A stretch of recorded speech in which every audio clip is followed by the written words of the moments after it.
Assalamualaikum students. Hopefully you all are doing good. These are the timestamps which are also given in description so you could directly reach the required questions. So exercise 10.2 start करने से पहले वो theorems जो उस exercise में use होने हैं पहले उसको एक बार अच्छी तरह ओवरव्यू कर लेते हैं, उसके बाद देन 10.2 पे आते हैं। सो स्टार्ट करते हैं थ्योरम नंबर 10.7 से। 10.7 में क्या है? The measure of a central angle of a minor arc of a circle. एक आपके पास माइनर आर्क है, आपने क्या ले लिया? 2 पॉइंट लिए ए और बी। ठीक है, हमें यहाँ पे नजर आ रहा है कि ए और बी ये कौन सी आर्क है? ये एक आर्क है, ये माइनर आर्क है। ठीक है, इसको क्या कहेंगे? Minor arc. छोटी आर्क है, ये आपकी सेमी सर्कल से जो छोटी होती है वो माइनर आर्क होती है। और ये हमारे पास क्या होती है? जो ये सारी आर्क है, ठीक है, अगर इसकी मैं बात करूं ऊपर से नया पॉइंट, ये आपकी कौन सी है जी? Major arc. बेसिकली बात इस आर्क की हो रही है, ये जो है ना, ये इस आर्क की जो बात हो रही है, ये आर्क। ठीक है, इसको भी शक रिमूव कर देता हूं। ये आपकी क्या है? मेजर आर्क है। ये क्या है? Major arc. तो सेंट्रल एंगल की बात हो रही है कि इसमें जो माइनर आर्क में बनता है, माइनर आर्क मतलब नीचे वाली आर्क में जो सेंट्रल एंगल बनता है, सेंट्रल एंगल बन गया ये। ठीक है, नाम से भी आइडिया हो रहा है सेंट्रल एंगल सेंटर के साथ बन रहा होगा। तो आपने ए और बी पॉइंट लिए, उसकी माइनर आर्क वाली साइड से, मतलब जो यहाँ पे अगर देखा जाए तो नीचे वाली साइड पे जो एंगल बन रहा है वो भी सेंटर के साथ, वो आपका बन गया ये एंगल ओ। मतलब measurement angle A O B, ये जो एंगल बन रहा है ओ के ऊपर, इसकी बात हो रही है। ये क्या होगा? Is double that the angle subtended by corresponding major arc. ये डबल होगा उसके वो एंगल जो कि मेजर आर्क के साथ बन रहा है। कोरस्पॉन्डिंग मेजर आर्क मैंने बताया ऊपर वाली बन रही है। अब मेजर आर्क के साथ आप अपनी मर्जी का कोई भी ले लेते। ये मैंने दो इसलिए बनाई है क्योंकि आपके थ्योरम नंबर 8 भी है, मैं यहीं से समझा दूंगा। तो मैं अभी फॉर एग्जांपल ले लेता हूं, सपोज कर लेता हूं पॉइंट सी पे। ठीक है, तो आपने क्या ज्वाइन किया? ए से लेकर ज्वाइन किया सी को, और बी से भी क्या ज्वाइन कर दिया? यहां से भी ज्वाइन कर दिया सी को। तो ये आपका जो एंगल बन रहा है, ये आपका बन रहा है किसके साथ? मेजर आर्क के पॉइंट के साथ। हालांकि डी भी मेजर आर्क के साथ बन रहा है क्योंकि सी और डी दोनों मेजर आर्क पे हैं। ओ जो बन रहा है वो सेंटर पे के साथ बन रहा है। ये देखो ओ बन हमारा बन रहा है सेंटर के साथ, और जो आपका सी और डी है ये क्या है? मेजर आर्क के साथ। तो क्या लिखा हुआ है कि ये जो एंगल बनता है ये डबल होता है। डबल का मतलब क्या आ गया? 2 टाइम्स डबल होता है। किससे? Measurement angle with major arc. Major arc का एंगल क्या बन रहा है? ए सी बी, मतलब ये इस एंगल की बात हो रही है। ठीक है, तो ये जो ओ पे एंगल बन रहा है ये सी वाले से क्या होता है? डबल होता है। तो आप कह सकते हो measurement angle A C B, O वाला एंगल डबल है किससे? सी वाले से। ये आपका थ्योरम है, ये आपका काफी यूज होगा। तो मेजर आर्क के साथ बन रहा होगा ना, यहाँ पे डबल बनेगा। अगर इधर 60 लिखा हो ना, ओ वाले पॉइंट पे अगर 60 लिखा हो तो हम कहेंगे ये वाला 30 बन रहा है। ये 30 लिखा हो तो ये 15 बन रहा है। या ऊपर वाला अगर दिया हुआ है वो 30 दिया हो तो उसका डबल होगा सेंटर। यहां तक क्लियर हो गया? उसके बाद मैं नेक्स्ट थ्योरम का ना ब्लू से सारा हाईलाइट कर देता हूं। Any two angles in the same segment of a circle are equal.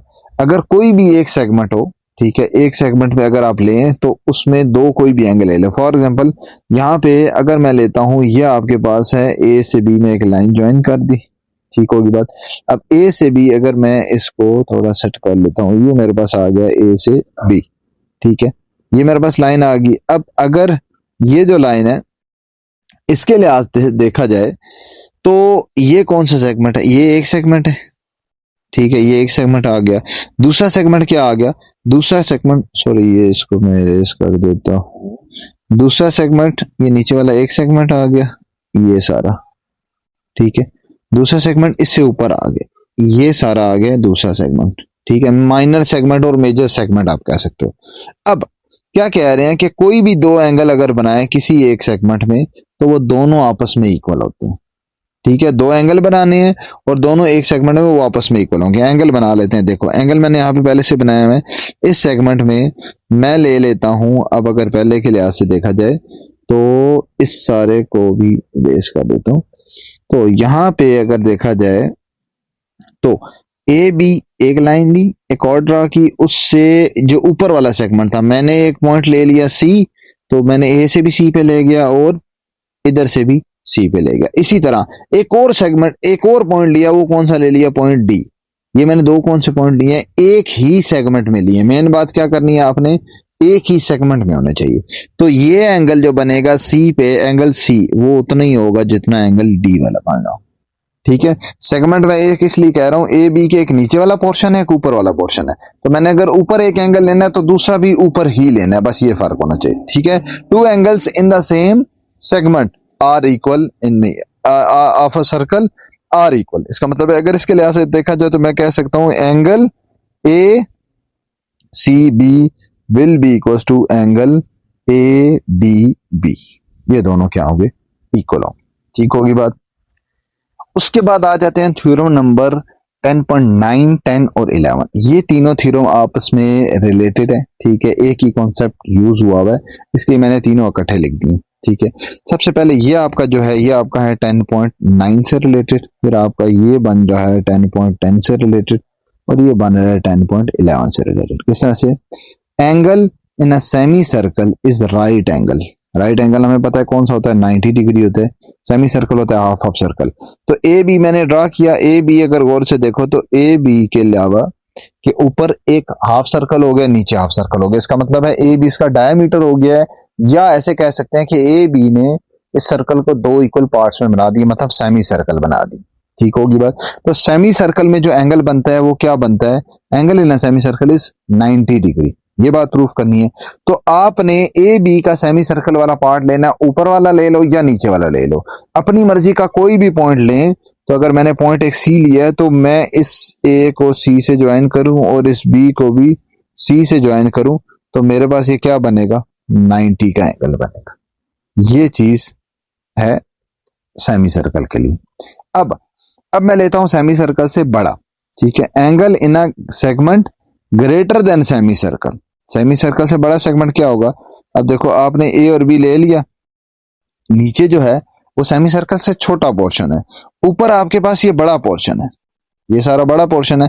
तो बड़े पोर्शन की अगर बात करें, उसमें जो एंगल बनेगा, मतलब उसमें आपने अपनी मर्जी का कोई भी पॉइंट लो सी, और फिर दोनों कॉर्ड के एंड को उससे ज्वाइन करोगे, तो ये आपका जो पोर्शन बनेगा, ये जो एंगल बनेगा, ये एंगल क्या होगा? This angle will be less than 90 degree. ये 90 से छोटा बनेगा। ठीक होगी बात। ये क्या बनेगा? 90 से छोटा। इसी तरह तीसरा पे आ जाओ कि ऐसा का सेगमेंट लेना है जो कि सेमी सर्कल से क्या हो? Greater than. ठीक है, angle in a segment less than semi circle. अगर आपका सेमी सर्कल से छोटा पोर्शन लिया जाए, मतलब ये ए बी लिया, अब उससे ऊपर पोर्शन क्या है? सेमी सर्कल से छोटा है, ये वाला पोर्शन, उसमें जो एंगल बनेगा वो क्या बनेगा? 90 डिग्री से बड़ा बनेगा। मतलब ऑपोजिट है। अगर सेमी सर्कल से छोटा हुआ तो एंगल 90 से बड़ा होगा, सेमी सर्कल से बड़ा हुआ तो एंगल 90 से छोटा हो जाएगा, और अगर इक्वल हुआ तो फिर 90 के इक्वल होगा। इसका मतलब है जो अभी आपका एंगल बनेगा ए C B, A C B, ये इस एंगल की बात कर रहे हैं, ये आपका क्या होगा? ग्रेटर देन 90 डिग्री होगा। ठीक होगी बात। ये आपके हैं तीन थ्योरम। नाउ लास्ट थ्योरम है 10.12, the opposite angles of any quadrilateral. Quadrilateral हमें पता है क्या होता है? Any four sided close figure is called quadrilateral. Inscribed in a circle. एक आपकी फोर साइडेड शेप है, वो किसके अंदर पड़ी हुई है? एक सर्कल के अंदर। एक सर्कल बन गया, ठीक है, उसका सेंटर आ गया ओ, और एक क्वाड्रिलेटर मतलब फोर साइड्स आपने कोई भी ले ली। एनी क्वाड्रिलेटर बोला इसलिए मैंने इसलिए एक रैंडम सी बन गई, ये आ गई। तो कोई भी चार पॉइंट लिए, इनको ज्वाइन किया, लेकिन बस इस चीज का ख्याल रखना है, इंस्क्राइब इन सर्कल है तो सर्कल के पॉइंट को टच करनी चाहिए। ये आ गई A B C D quadrilateral. और सप्लीमेंट्री, क्या प्रूफ करनी है? सप्लीमेंट्री। एक ये चीज, और उसको आगे आसान अल्फाज में भी लिखा हुआ है, sum of opposite angles in a cyclic quadrilateral is 180 degree. तो ये दोनों स्टेटमेंट्स होते हैं। सप्लीमेंट्री एंगल कौन से होते हैं? जिसका सम क्या होता है? 180 डिग्री। ठीक है, इसका मतलब है इस थ्योरम के मुताबिक आप ये कह सकते हो कि जो ऑपोजिट एंगल्स है, मतलब एंगल नंबर ए और एंगल बी, नंबर कह सकते हैं एंगल ए और एंगल बी, इन दोनों का सम क्या होगा? Angle A plus angle B, ये कितना होगा? 180 डिग्री होगा। ऑपोजिट एंगल्स कितने होंगे? उनका सम 180 डिग्री। इसी तरह सॉरी, एंगल ए और एंगल सी है, यहाँ पे क्या है? एंगल सी, ऑपोजिट ए और सी है। इसी तरह अगर दूसरे पे आ जाए तो angle B plus angle D, इन दोनों का sum angle B plus angle D will be equals to 180 degree. ठीक होगी बात। ये आपके पास थ्योरम है, लास्ट थ्योरम। ठीक है, अब आते हैं एक्सरसाइज पे।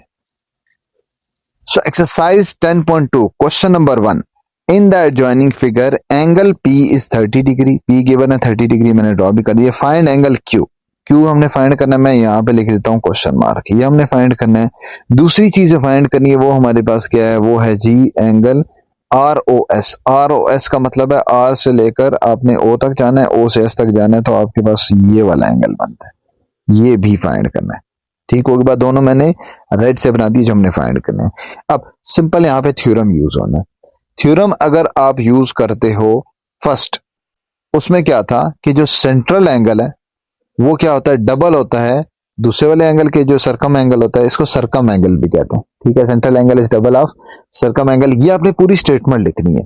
मैं यहाँ पे लिख लूंगा थ्योरम नंबर 1, थ्योरम नंबर 2 जो भी यूज हो रहा होगा, या जो हमारा नंबर था, थ्योरम नंबर कौन सा था, थ्योरम नंबर 7 और थ्योरम नंबर 8 थे ना, तो वो मैं यहाँ पे जस्ट स्टेटमेंट लिख दूंगा. सबसे पहले थ्योरम नंबर 7 में क्या लिखा होता है कि सेंट्रल एंगल उसका क्या होता है, सरकम एंगल का डबल होता है. ठीक है, एज आप कह सकते हो सरकम एंगल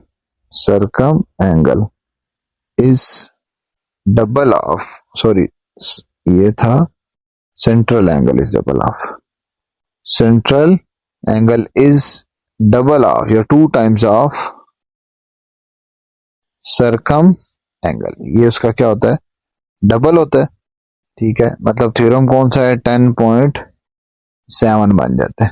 ठीक है, ये थ्योरम ये यहाँ पे भी लिख लेते हैं, थ्योरम 10.7.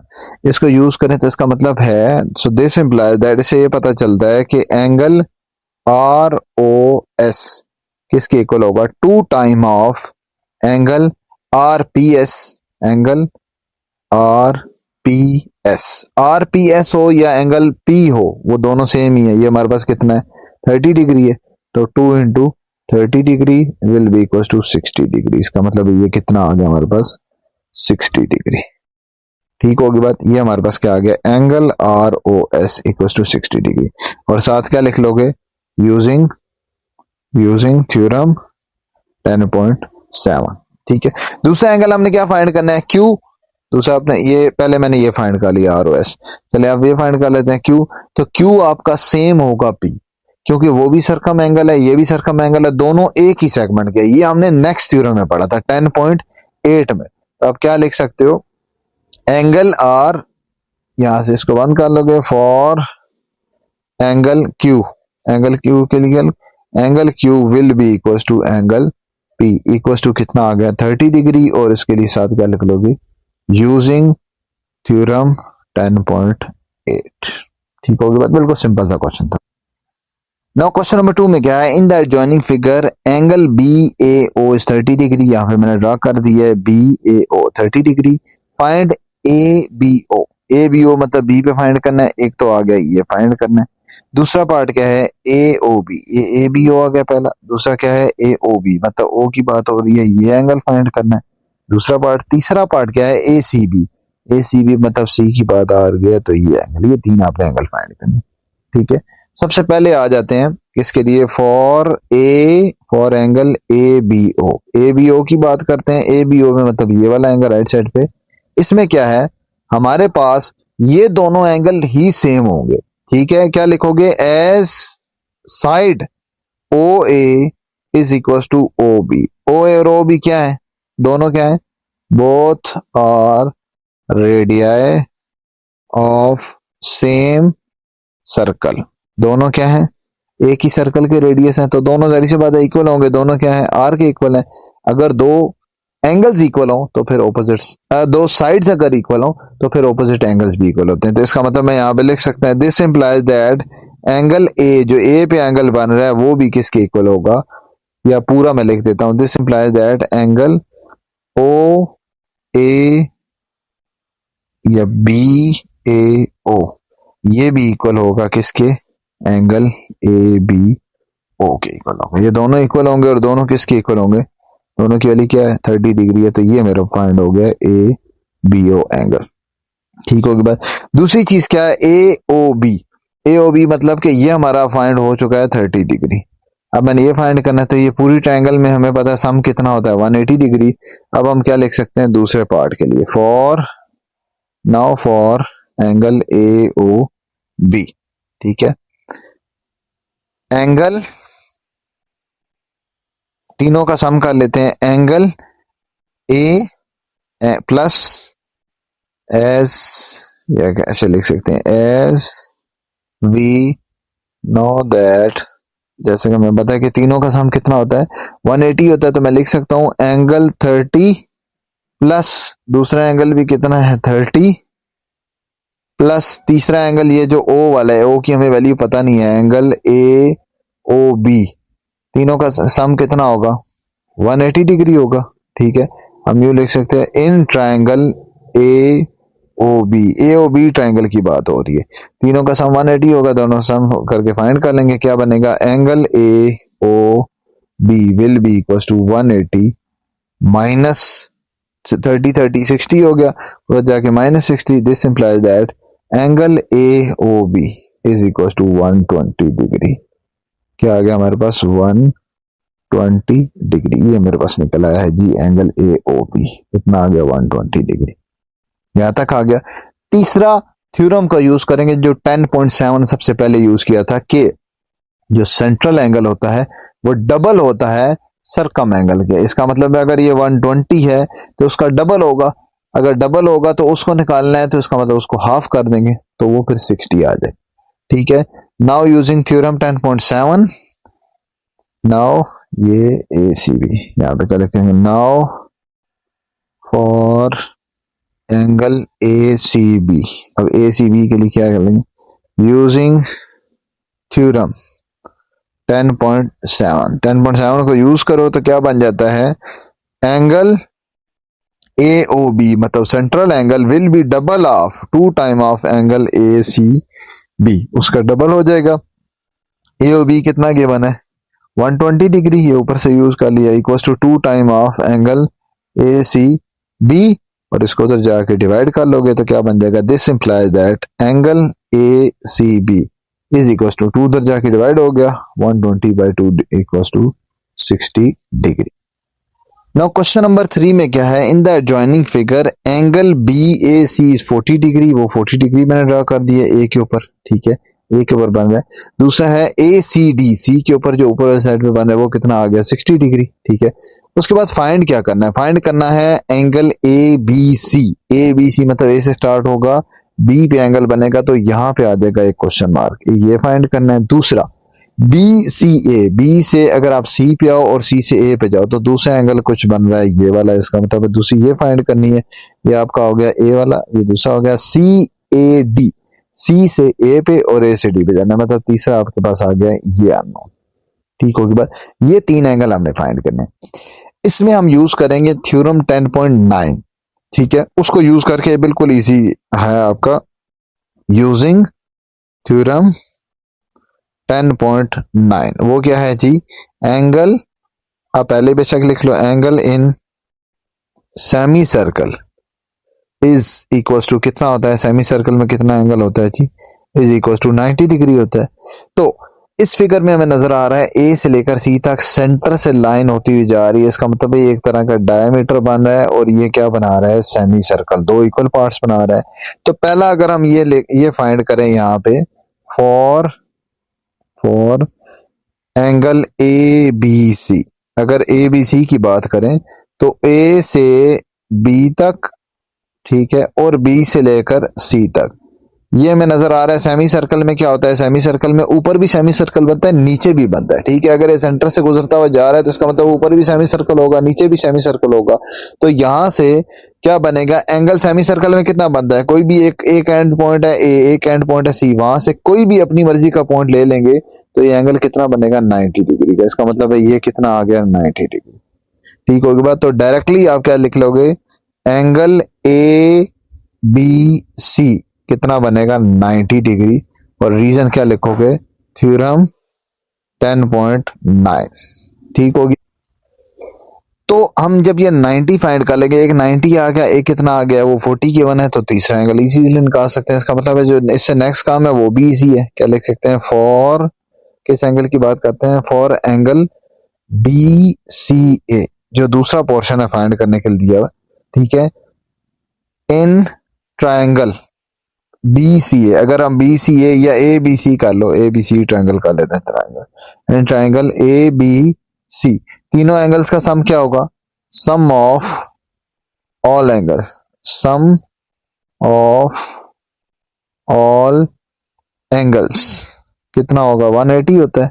तो तीनों का सम कर लेते हैं, क्या बन जाएगा? 90 प्लस 40 प्लस बी सी ए, ये तीसरा, इसका सम क्या लिख लेंगे? 180 डिग्री। क्या लिख लेंगे? So this implies that angle B C A plus दूसरा एंगल ले लो 90 एंड प्लस 40, तीनों का सम कितना आ गया?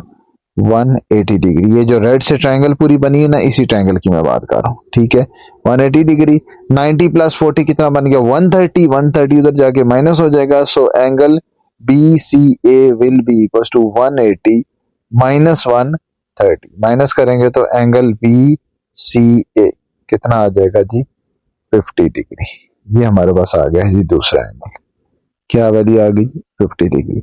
लास्ट हमने क्या फाइंड करना है? लास्ट हमारा क्वेश्चन मार्क है इसमें, ठीक है। यहां पे भी आपका वही थ्योरम यूज होगा।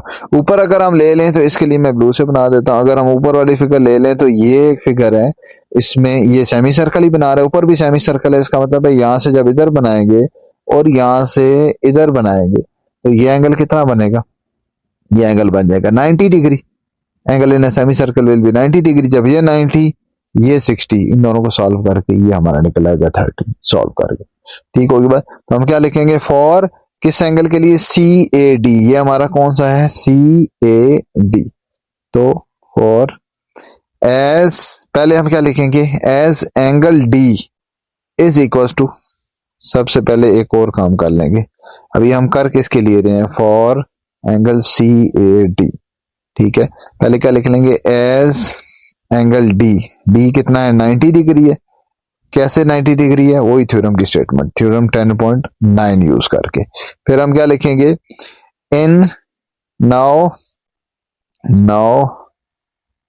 इन ट्रायंगल ए सी या सी ए डी या A C D, in triangle C A D sum of all angles वही इक्वल टू 180 होगा।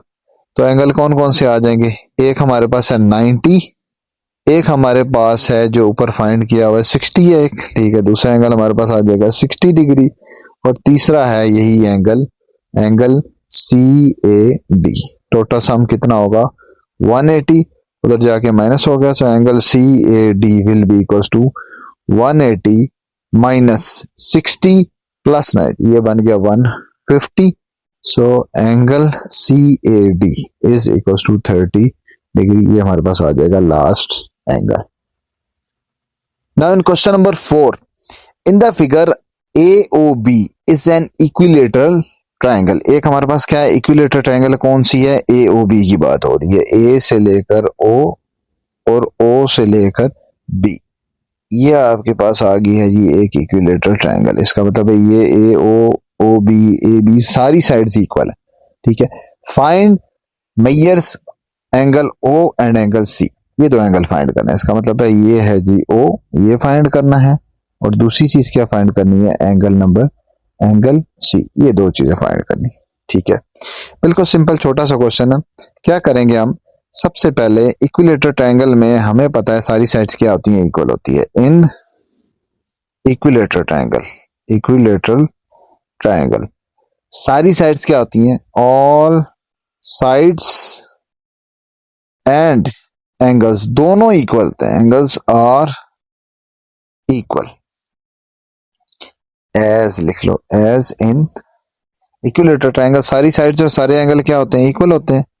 अगर सारी साइड्स और एंगल इक्वल हो, अभी फिलहाल साइड्स को हम छोड़ देते हैं, अगर एंगल इक्वल हो और तीनों एंगल्स का सम भी क्या हो? 180 डिग्री हो, तो इसका मतलब है एंगल कितने कितने का होंगे? यहां पे हम कह सकते हैं कि एंगल ए, या आप यहां से ऐसे कह सकते हो, this implies that angle A will be same as angle O will be same as angle B. किसमें? So in triangle AOB, AOB triangle जो कि मैंने रेड से मार्क की है, इसमें फिर तीनों एंगल इक्वल होंगे। मतलब एंगल ए जो है वो एंगल ओ एंगल बी, ये सारे इक्वल होंगे क्योंकि इक्विलेटरल ट्रायंगल है। अगर ये सारे इक्वल होंगे तो फिर कितने कितने का होगा, 60-60 का हो जाएगा। ऐसे भी लिख सकते हो या ऐसे लिख सकते हो या इस तरह से भी कह सकते हैं। And in triangle A B C, A O B, तीनों का सम कितना होता है 180 डिग्री। तो angle O plus angle A plus angle B, तीनों का सम कितना होगा 180 डिग्री। ठीक है, इसको अगर आप इक्वेशन 1 का नाम दो तो मैं सारों की जगह, ए की जगह भी क्या लिख दूं ओ, और ए की जगह भी ये लिख देता हूं ओ, और बी की जगह भी क्या लिख देता हूं ओ। तो क्या बन जाएगा, क्योंकि मैंने फाइंड ओ करना है ना, इसलिए मैं सारों की जगह क्या लिख देता हूं O. So angle O plus angle O plus angle O क्या हो जाएगा 180 डिग्री। और ये मैंने क्या किया, using equation number 1, equation 1 use की। यहां से एंगल क्या निकला, 3 time of angle O is equal to 180 degree. उसको उधर जाके डिवाइड किया, this implies that angle O is equal to 180 divided by 3, कितना आ गया 60 डिग्री। ये मेरे पास निकला है फर्स्ट पार्ट का आंसर। ठीक है, ये हमारे पास कितना आ गया 60। अब अगर ये 60 है, थ्योरम नंबर 10.7 को यूज करो तो सेंट्रल एंगल क्या होता है, डबल होता है सर्कम एंगल का। ठीक है, सो नाउ यूजिंग थ्योरम 10.7 क्या है जी, सेंट्रल एंगल, शॉर्ट अगर लिखूं, central angle is 2 times of circum angle, इसको कहते हैं सरकम एंगल। यहाँ पे इस बुक में ये वर्ड यूज नहीं है, उससे पहले ये यूज होता रहा है सरकम एंगल। तो मैं लिख सकता हूं कि एंगल ए ओ बी जो होगा वो डबल होगा ए सी बी के, या आसान अल्फाज में लिख सकते हैं कि angle O will be 2 times of angle C, जिसका क्या होगा डबल होगा। मैंने एंगल सी फाइंड करना है, तो एंगल ओ की वैल्यू कितनी है जी 60 degree, 60 degree is 2 time of angle C. This implies that angle C कितना हमारे पास निकला है 30 डिग्री। ये हमारे पास निकला है जी angle C. Now question number 5 में क्या है, in the figure A B is parallel to C D. ये बड़ी मेन बात है, आगे यूज होगी। ए बी और सी डी क्या है, पैरेलल है। ठीक होगी बात। ये जो नीचे वाली कॉर्ड है, ऊपर वाले से क्या आ गई, parallel. Find the value of A E B. A E B मतलब ई पे आपका एंगल बन गया, एक ये फाइंड करना है, राइट से मार्क कर देता हूं। उसके बाद एंगल बी, बी क्या मतलब आपने ये भी फाइंड करना है, एंगल सी और एंगल डी। तो आपने ये सारे एंगल जितने बन रहे हैं ये सारे आपने क्या करना है, फाइंड करना है। सी पे भी आ गया और ये क्या आ गया, डी पे आ गया। ठीक होगी बात। सबसे पहले आप ए ई बी की तरफ ही देखें तो हमें यहां पे नजर आ रहा है एंगल ए ई बी, या इसको यूं लिख सकते हैं, पहले ऊपर वाले लिख सकते हैं, angle C E D will be equal to angle A E B. ये दोनों इक्वल होंगे और एक इसके इक्वल होगा 110 डिग्री। इसको कहते हैं vertical angle. Vertical vertical angle जो होते हैं आमने सामने वाले क्या होते हैं, इक्वल होते हैं। तो ये मेरा निकला है सबसे पहला पार्ट, ये तो एक ही स्टेप में आ गया। दूसरा पार्ट क्या है, एंगल बी। इसका मतलब है ये हमारे पास कितना आ चुका है 110 डिग्री। अब एंगल बी निकालना है, तो मुझे नजर आ रहा है कि कौन सी ट्रायंगल है, यहां से ए ई और बी, अगर यही ट्रायंगल ले लें, इसमें हमें पता है तीनों का सम 180 डिग्री होगा। तो ये भी मुझे पता चल गया 110 है, ये मुझे पता है 30 है, तो तीसरा मैं निकाल सकता हूं। मैं यहां पे लिख सकता हूं इन ट्रायंगल ए ई बी, तीनों का सम क्या होगा, angle A plus angle A E B and plus angle B, तीनों का सम कितना होगा 180 डिग्री। सारी वैल्यूज पुट कर देते हैं, 30 प्लस 110 प्लस एंगल बी कितना आ गया 180। एंगल बी क्या निकला है, angle B will be equal to 180 minus 140, तो ये मेरे पास आ जाएगा angle B. Angle B will be equal to 40 degree. ये हमारे पास आ गया जी एंगल बी, कितना आ गया 40 डिग्री। ठीक होगी बात। अब बी आपके पास बी और क्या होंगे इक्वल सी, ये मैं ब्लू से मार्क कर देता हूं। जो एंगल बी आया है वही एंगल आपका सी हो जाएगा। इसको कहते हैं ऑल्टरनेट एंगल्स। ऑल्टरनेट एंगल्स कब आते हैं, ऑल्टरनेट एंगल्स होते हैं जब आपके पास दो पैरेलल लाइंस हो, ठीक है, और दोनों पैरेलल लाइन को एक लाइन यूं कट करती हुई जा रही है, ठीक है। तो जो आपका एंगल यहां पे बनेगा वही एंगल आपका यहां पे बनेगा। इसको क्या कहते हैं? Alternate angles. ऑल्टरनेट एंगल्स, ठीक होगी बात। तो ये 1 और ये 2, ये दोनों क्या होंगे? 1 विल बी इक्वल टू 2। तो इसी तरह angle B will be equal to angle C. और यहां पे भी ऐसे ही होगा कि आपका ए और डी भी इक्वल होगा, क्योंकि ये भी तो वही हिसाब है, दो पैरेलल लाइन है, मेंशन था शुरू में। तो उसको एक लाइन यूं क्या करती हुई जा रही है? एक ही लाइन कट करती हुई जा रही है। तो ये एंगल और ये एंगल भी क्या होंगे? इक्वल होंगे, ठीक है। तो यहां पे मैं क्या लिख सकता हूं? नाउ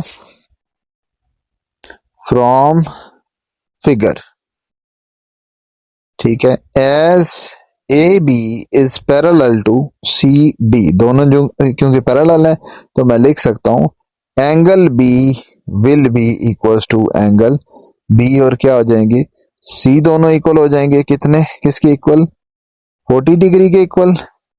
एंड, या इसके नीचे लिख देता हूं, ए और डी आपस में इक्वल हो जाएंगे 30 degree. Angle A will be equal to angle D, ये कितना हो जाएगा? 30 डिग्री। और दोनों की रीजन क्या है? Both are alternate angles. Alternate angles, बस ये रीजन हो जाएगी, ठीक हो गया।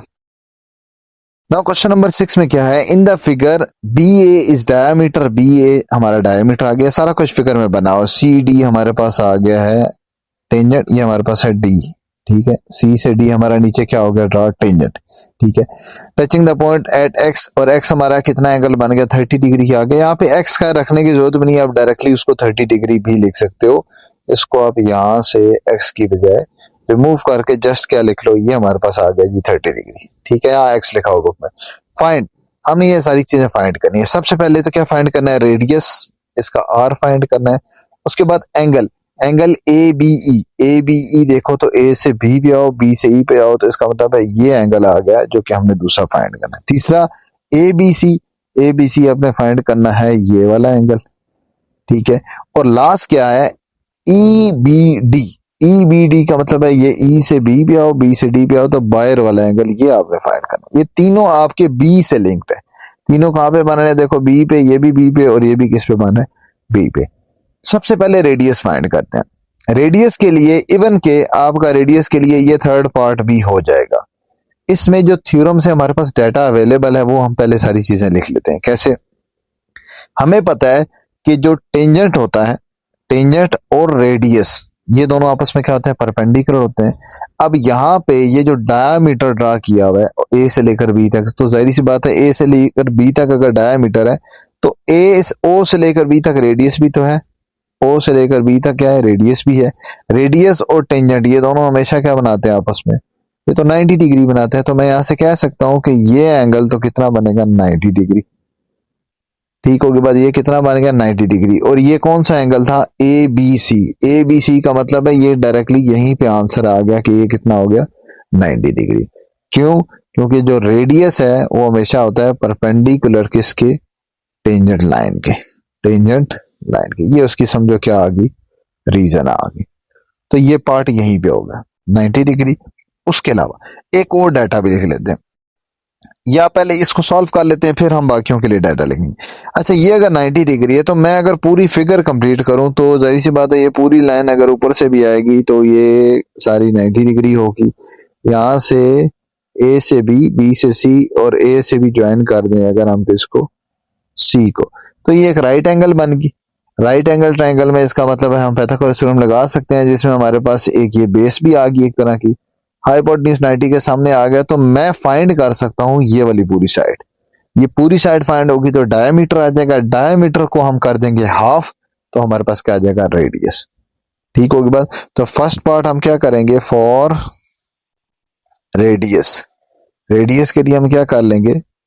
Use Pythagoras theorem, Pythagoras theorem किसमें? In triangle A B C. A B C में लगाते हैं तो हाइपोटेन्यूज का स्क्वायर, हाइपोटेन्यूज का स्क्वायर मतलब A C square is equal to base square, base square रख लेते हैं बी सी का स्क्वायर प्लस परपेंडिकुलर, परपेंडिकुलर क्या है जी? ए बी का स्क्वायर। सारी वैल्यूज पुट करते हैं, क्या बन जाएगा? 10 square is equal to 6 square plus और ये हमारा ए बी आ गया, ए बी तो एज इट इज आ जाएगा, वो हमें पता नहीं है क्या वैल्यू निकली। This implies that A B square is equal to 10 square minus 6 square, मतलब 100 माइनस 36 कितना आ गया, A B is equal to 64, A B का स्क्वेयर दोनों तरफ क्या ले लिया under root. This implies that A B is equal to 8 centimetre, ये मेरे पास निकल आया 8।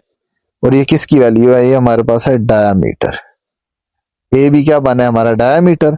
और यहीं से दिस इंप्लाइज दैट अगर आपने रेडियस निकालना है तो radius will be equal to 8 divided by 2 मतलब 4। तो ये हमारे पास निकल आया है जी रेडियस। सो 4 सेंटीमीटर हमारे पास आ गया रेडियस, यहाँ पे साइड पर देख सकते हैं रेडियस इज 4 सेंटीमीटर, ये हमारे पास आ गया है जी पहला पार्ट। ठीक होगी बात। तीसरा हमारा रेडी कर चुके हैं, पीछे रह गए दो पार्ट। ये जो लेफ्ट साइड पे दो एंगल बने जिसपे मैंने क्वेश्चन मार्क डाले ये हमारे पास रह गए। ठीक है, इसके लिए हम क्या थ्योरम यूज करेंगे, अगर हम यहां पे लेते हैं ट्राइंगल ए ई बी, अगर हम ये ट्राइंगल लेते हैं, इस ट्राइंगल में अगर आप देखो तो ए बी हमारे पास डायमीटर है, डायमीटर का मतलब है दो क्या बना रही हैं ये दो बना रही हैं जी सेमी सर्कल। डायमीटर है ना, एक हिस्सा राइट साइड पे हो गया, एक हिस्सा लेफ्ट साइड पे बन हो गया। और डायमीटर में जो एंगल बनता है, मतलब सेमी सर्कल में जो एंगल बनता है ए बी के किसी भी एक साइड पे ले लो तो एंगल कितना बनता है 90 डिग्री। इसका मतलब है ये कितना बनेगा 90 डिग्री। ठीक है, तो यहां पे मैं क्या लिख सकता हूं, अब ये दूसरी चीज फाइंड हो रही है किसके लिए, फॉर ये जो बी पे एंगल है ना, for angle A B E कह लो, ए बी ई, हाँ ठीक है, for angle A B E. A B E के लिए क्या है, सबसे पहली चीज angle E is equal to 90 degree. कौन सा थ्योरम यूज हुआ है, theorem number 10.9। Angle in semi circle कितना होता है 90 डिग्री, यहां तक हो गया। अगर ये 90 है ये 30 है तो हम इजीली ये बी फाइंड कर सकते हैं। तो यहां पे क्या लिख लेंगे, now in triangle A B E, now in triangle A B E, A B E में तीनों का सम कितना होगा 180 डिग्री होगा। तो मैं लिख सकता हूं angle E plus angle A B E जो दूसरा बन रहा है, प्लस ऊपर क्या बन रहा है angle A is equal to कितना होगा 180 डिग्री। सारों की वैल्यूज पुट करो क्या बन जाता है, एंगल ई कितना था जी, एंगल ई था 90 degree, plus angle A B E हमने फाइंड करना था, प्लस ये था जी 30 degree is equal to 180। 90 plus 30 120, उस तरफ जाके माइनस हो गया। So angle A B E is equal to 180 minus 120, इनको माइनस करेंगे तो हमारे पास आ जाएगा 60 degree. Angle A B E is equal to 60 degree, हमारे पास आ गया दूसरी चीज। कितना आ गया जी, यहाँ पे लिख भी लेते हैं 60 डिग्री आ गया, ये हमने फाइंड करना था। अब लास्ट चीज फिगर से हमें नजर आ रही है कि आपके पास ये दूसरा पार्ट था ना फॉर ए बी, तीसरा क्या था ई बी डी था, तीसरा चौथा पार्ट क्या था E B D.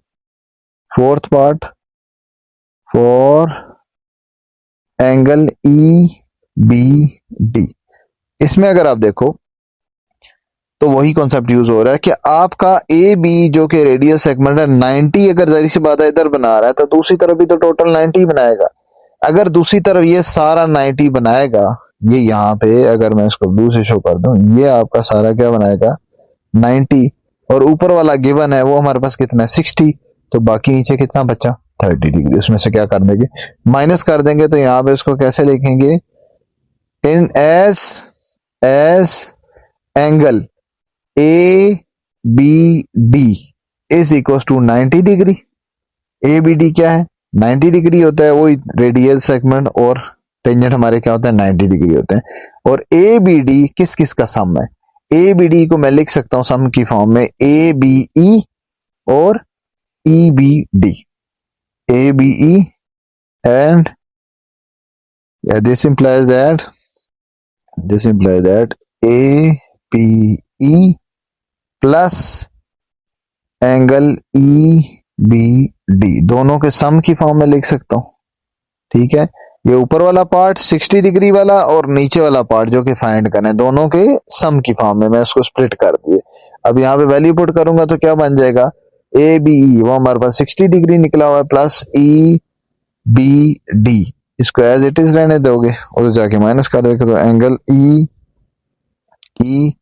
B D is equal to 90 minus 60, so angle E B D is equal to 30 degree, ये हमारे पास आ जाएगा last angle. Now question number 7 में क्या है, in the figure A B C D is a square having side 10 centimetre. A B C D हमारे पास आ गया ए, फिर आ गया बी, उसके बाद सी और ये डी, ये हमारे पास पूरा स्क्वायर बन रहा है। हर साइड कितनी है जी, 10 सेंटीमीटर, तो मैंने क्या लिख दिया, ये भी 10 आ गया, ये 10, ये भी 10, ऊपर से सी से बी से सी तक, और ये नीचे भी क्या आ गया, 10 आ गया। ठीक होगी बात। अब उसके बाद क्या गिवन है हमारे पास, triangle B O P, B O B का मतलब है ये बी आ गया, ये आ गया सेंटर ओ, और ये आ गया पी। ये ट्राइंगल क्या किया, is enlarged as triangle B C Q, इसको बड़ा किया, इसको एक्सटेंड किया, तो बी सी क्यू बन गया, मतलब बी से लेकर सी और सी से लेकर क्यू एक बड़ी ट्राइंगल बन गई है, जो कि बी पी ओ थी पहले, और बड़ी होगी क्या बन गया, बी सी क्यू। ठीक होगी बात। अब हमने फाइंड क्या क्या करना है, 4 से 5 चीजें जो फाइंड करनी है। स्केल फैक्टर ऑफ इनलार्जमेंट, पहली चीज ये फाइंड करनी है। नो इनलार्जमेंट फैक्टर क्या होता है, scalar factor, sorry scale factor of enlargement होता क्या है। स्केल फैक्टर होता है, आप रेशो लेते हो स्केल फैक्टर में old divided by old, old नहीं sorry nu divided by old, आसान अल्फाज में अगर लिखो, ठीक है, न्यू साइड्स आप कह लो, न्यू साइड्स कह लो, और उसकी किसके साथ लेनी है आपने, ओल्ड साइड के साथ। क्या मतलब, अभी आपकी जो साइड है जो कि नई इनलार्जमेंट के बाद बनी है, देखो आपकी क्या बनी थी, नई ट्रायंगल बनी थी, ये यहां से लेकर यहां तक, बी से लेकर सी, सी से लेकर क्यू, क्यू से लेकर आपकी बनी थी वापस बी, ये थी नई ट्रायंगल। पुरानी ट्रायंगल क्या थी, उसको अगर मैं रेड से बनाऊं तो ये आपकी थी पुरानी ट्रायंगल, ऐसे ही है। तो न्यू साइड की कोई भी, न्यू ट्रायंगल की कोई भी साइड आपने लेनी है, उसको ओल्ड कोरस्पॉन्डिंग साइड के साथ आपने क्या करना है, रेशो ले लेनी।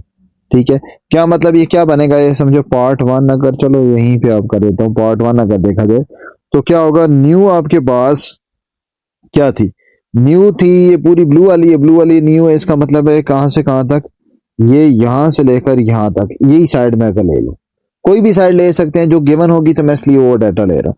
न्यू साइड ये कितनी है, यहां से यहां तक 10, यहां से यहां तक कितनी है 10, ठीक है, तो यहाँ पे क्या मैं पुट कर दूंगा ऊपर 10, और ओल्ड कितनी है, ओल्ड मतलब पहले क्या थी, पहले ये रेड वाली थी ट्रायंगल, तो रेड वाली की जो लेंथ है वो कितनी है, रेड वाले की लेंथ है यहां से लेकर यहां तक 5, क्यों, क्योंकि ये पूरा बना है डायामीटर, और डायामीटर अगर बना हो, डायामीटर कितना है, डायामीटर 10 सेंटीमीटर हो, तो रेडियस कितना होगा, ऑब्वियसली 5 होगा, तो इसका मतलब है ओल्ड आपके पास जो इसकी ओल्ड है वो क्या है, 5 है। ठीक है, तो न्यू कितनी है 10 और ओल्ड कितनी है 5, दोनों को डिवाइड करेंगे तो हमारे पास स्केल फैक्टर क्या निकल आएगा 2। ठीक होगी बात, ये आपके पास आ गया है स्केल फैक्टर, मतलब scale factor factor is equal to आ गया है G2। ठीक है, आप कोई भी साइड ले सकते हैं, इवन ये अब कोई और, ये मुझे ये डाटा इस साइड का डाटा गिवन था इसलिए मैंने ये लिया, अदरवाइज आप कोई भी और ले सकते हो। ये ओपी जो गिवन है ये ना भी होता तो हमने उसके बगैर ही निकाल लिया। ठीक होगी बात। अब इसको यूज करेंगे, ओपी को सेकंड वाले पार्ट के लिए यूज करेंगे। ओपी हमारे पास कितना गिवन दिया होता है 2 सेंटीमीटर, मैंने वहां पे ड्रा भी किया हुआ है। सेकंड पार्ट के लिए, सेकंड पार्ट हमने क्या फाइंड करना है, C Q, C Q find करना है। अब अगर आपने सी क्यू फाइंड करना है तो सी क्यू कहां से कहां तक बन रहा है, सी क्यू बन रहा है यहां से लेकर यहां तक, इसकी वैल्यू फाइंड करनी। ठीक है, अब हमारी इन दो ट्राइंगल्स का स्केल फैक्टर कितना निकला हुआ है, 2 निकला।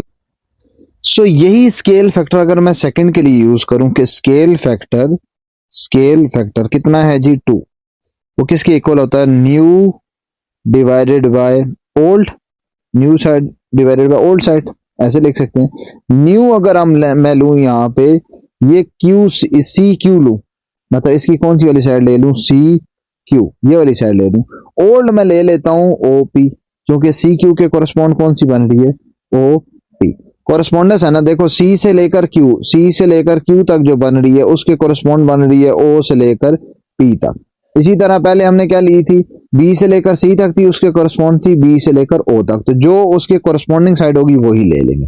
ठीक होगी बात। स्केल फैक्टर 2 पुट किया है, सी क्यू मुझे वैसे ही नहीं पता, ओ पी कितना है 2, तो सारी वैल्यूज पुट कर लेंगे, क्या बनेगा 2 is equal to C Q divided by O P is 2, 2 को उधर जाके मल्टीप्लाई कर दो, this implies that C Q is equal to 2 into 2 4, और सेंटीमीटर में चाह रहा था 4 सेंटीमीटर, ये हमारे पास आ जाएगा पार्ट नंबर 2।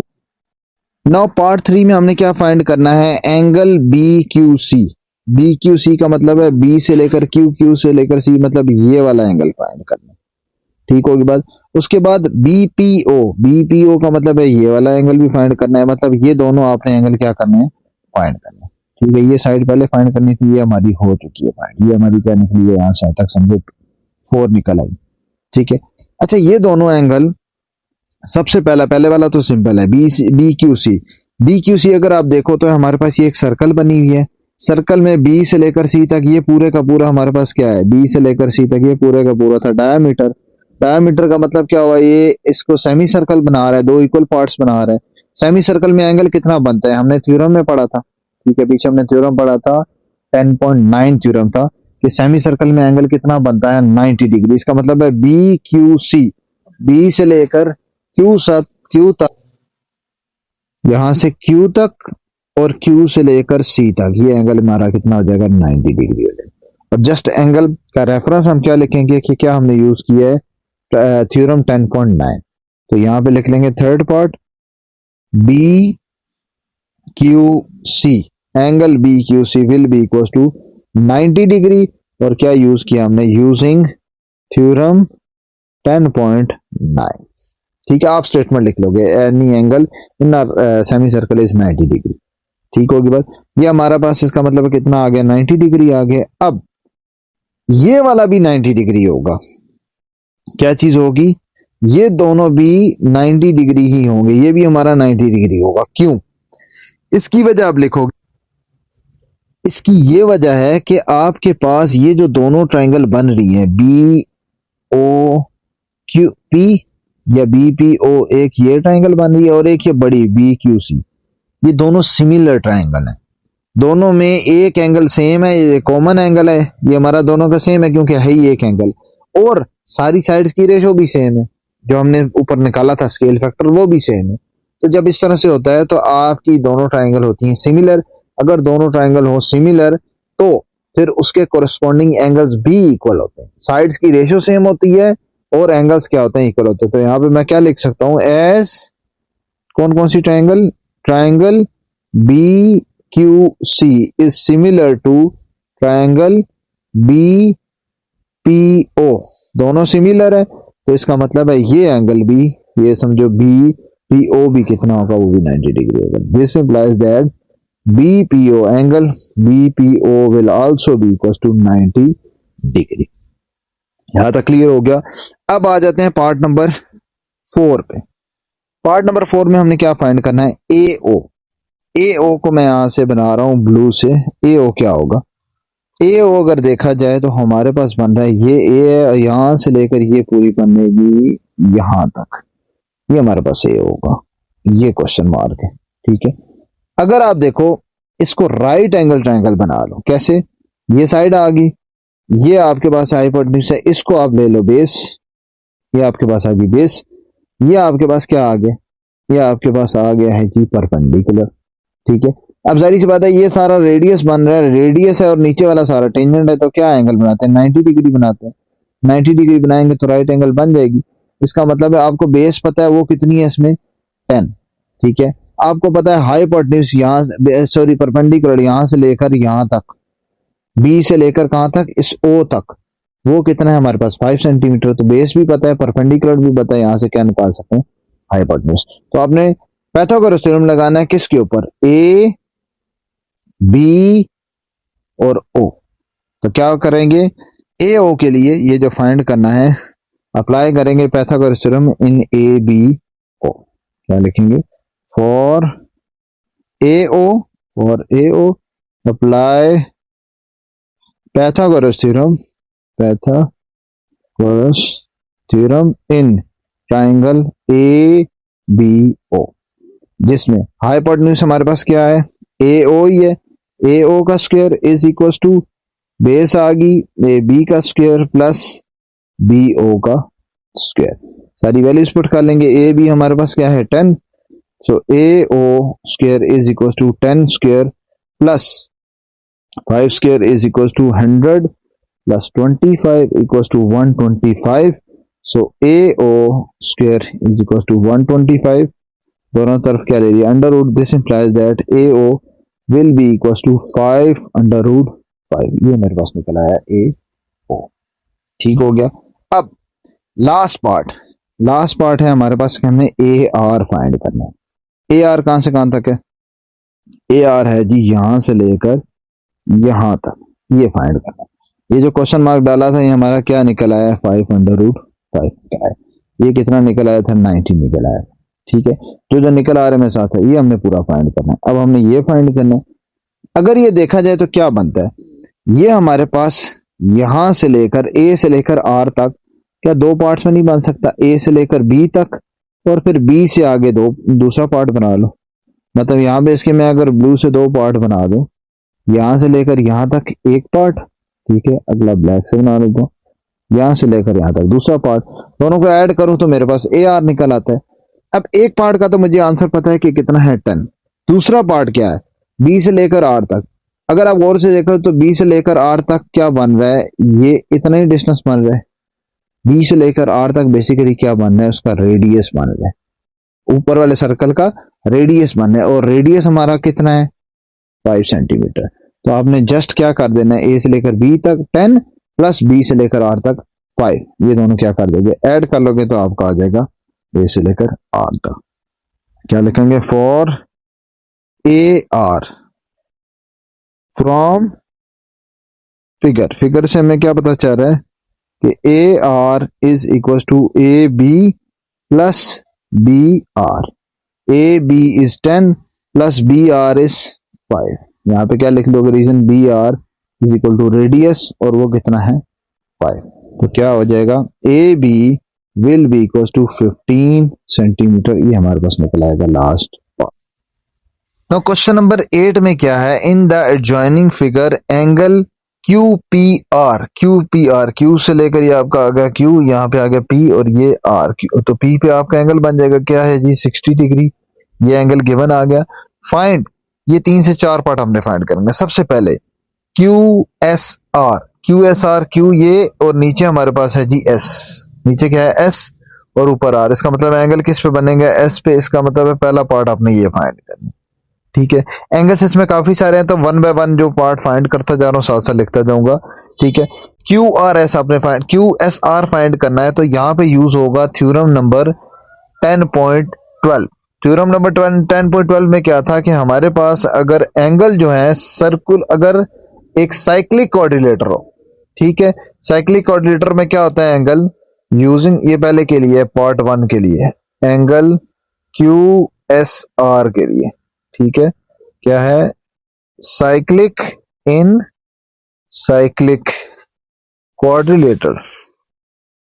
साइक्लिक क्वाड्रिलेटर क्या होते हैं, साइक्लिक क्वाड्रिलेटर में ऑपोजिट एंगल्स कितने होते हैं, सप्लीमेंट्री ऑपोजिट एंगल्स, मतलब स्टेटमेंट उसकी है थी। ये कोई लिखना आपकी जरूरी नहीं है, ठीक है, आप मैं सिर्फ रिमाइंडर के तौर पे लिख रहा हूं। ठीक है, आप रीजन में खैर लिखोगे, पूरी स्टेटमेंट लिख दोगे किस तरह से। ऑपोजिट एंगल्स हमें पता है सम दोनों का कितना होता है 180 डिग्री होता है। इस थ्योरम को यूज करके इसका मतलब हम लिख सकते हैं कि this implies that angle P plus angle S, opposite angle यही मान रहे हैं। कोऑर्डिनेटर किसकी बात हो रही है, PQRS, P से लेकर PQS R, S से लेकर ये R और R से वापस आपकी ज्वाइन हो जाती है P। इसमें ऑपोजिट एंगल्स का सम कितना होगा 180, तो P और S का सम कितना आ गया 180। ठीक होगी बात। और ये कौन सा थ्योरम है, थ्योरम नंबर 10.12। थ्योरम नंबर 10.12 यहाँ पे यूजिंग थ्योरम नंबर 10.12। अब वैल्यू पुट कर लोगे, P कितना है जी 60 degree, so 60 plus angle S is equal to 180 degree, उधर जाके माइनस हो गया तो angle S is equal to 180 minus 60। This implies that angle S basically पूरा क्या है QSR, so angle QSR is equal to 120 degree, ये हमारे पास आ गया जी QSR फर्स्ट पार्ट। ठीक होगी बात। सेकंड और थर्ड दोनों ही सेम है। Angle PRS angle PQS, PRS देखो किस पे बन रहा है R पे बन रहा है, इसका मतलब है R फाइंड करना है, और ये किस पे बन रहा है Q पे बन रहा है, तो इसका मतलब है Q फाइंड करना है। ये दो एंगल फाइंड करने हैं। अब ये कैसे फाइंड होंगे, यहाँ पे हमें एक चीज नजर आ रही है, मैं ब्लू से बना रहा हूं कि जो आपका ये जो लाइन बन रही है बीच में, ये कहां से गुजरती हुई आ रही है, ये उसके गुजरती हुई आ रही है सेंटर से। सेंटर से इसका मतलब है ये लाइन इसका डायामीटर है, और डायामीटर का मतलब है दो सेमी सर्कल बना रही है। और सेमी सर्कल एंगल कितना बनाता है, सेमी सर्कल हमेशा एंगल कितना होता है 90 डिग्री, 10.9 थ्योरम में हमने पढ़ा है। इसका मतलब है ये एंगल जो बन रहा है, इस तरफ सेमी सर्कल ले लो या इस तरफ एंगल ले लो, ये दोनों कितने हैं 90 डिग्री के, दोनों कितने होंगे 90 के। तो यहां पे लिख सकते हैं कि using theorem second order PRS और PQS दोनों ही क्या निकलेंगे, this implies that now for angle PRS and PQS दोनों ही कितने होंगे, angle PRS will be same as angle PQS will be equal to 90 degree. और सिंपल क्या लिखोगे, यूजिंग थ्योरम नंबर 10.9। और ये मैं पहले भी बता चुका हूं कि मैं यहाँ पे जस्ट थ्योरम का रेफरेंस लिख रहा हूं, क्योंकि मैंने लेक्चर के इस वीडियो के स्टार्ट में आपको सारे थ्योरम समझाए थे। आप पेपर में टेस्ट में पूरी थ्योरम की वो स्टेटमेंट लिखोगे, that angle in a semi circle is right angle triangle, तो इस तरह से आप पूरी रीजन लिखोगे। ठीक होगी बात। लास्ट पार्ट क्या है, sorry second last part, angle QTR अगर फिगर से देखें क्या बनता है, Q ये आ गया, ठीक है, T हमारे पास आ गया ये, और R ये आ गया। ठीक है, अगर इसको मैं यूं रेड से बना देता हूं, Q से लेकर T, T से लेकर R, ये आपने फाइंड करना है ये क्वेश्चन। अगर ये फाइंड करना है और इसी के बारे में बाद में बताना है कि ये एक्यूट है या नहीं है। ठीक है, एक्यूट मतलब 90 से छोटा है या 90 के इक्वल है या क्या है। ठीक है, तो ये पहले फाइंड होगा तो फिर हम आंसर कर सकेंगे। अब यहां पे आपका थ्योरम यूज होगा 10.8, आई थिंक 10.8 यूज होगा एग्जैक्टली 10.8। उसमें क्या था कि आपकी एक सेगमेंट में जितने भी एंगल बनते हैं दोनों इक्वल होते हैं। तो अगर आपने ये लाइन ली हुई है P से लेकर Q से लेकर अगर R तक एक लाइन ले लो, तो इसके ऊपर सारा एक सेगमेंट है, ये सारा एक सेगमेंट है, ऊपर वाला सारा पोर्शन वो एक सेगमेंट है। तो उस सारे सेगमेंट में अगर एक एंगल आपका 60 का बन रहा है, ये आपका इसी सेगमेंट में बन रहा है ना ऊपर वाले पोर्शन में, तो फिर दूसरा एंगल भी ऊपर ही बन रहा है यहाँ पे T, ये भी फिर कितना होगा 60 होगा।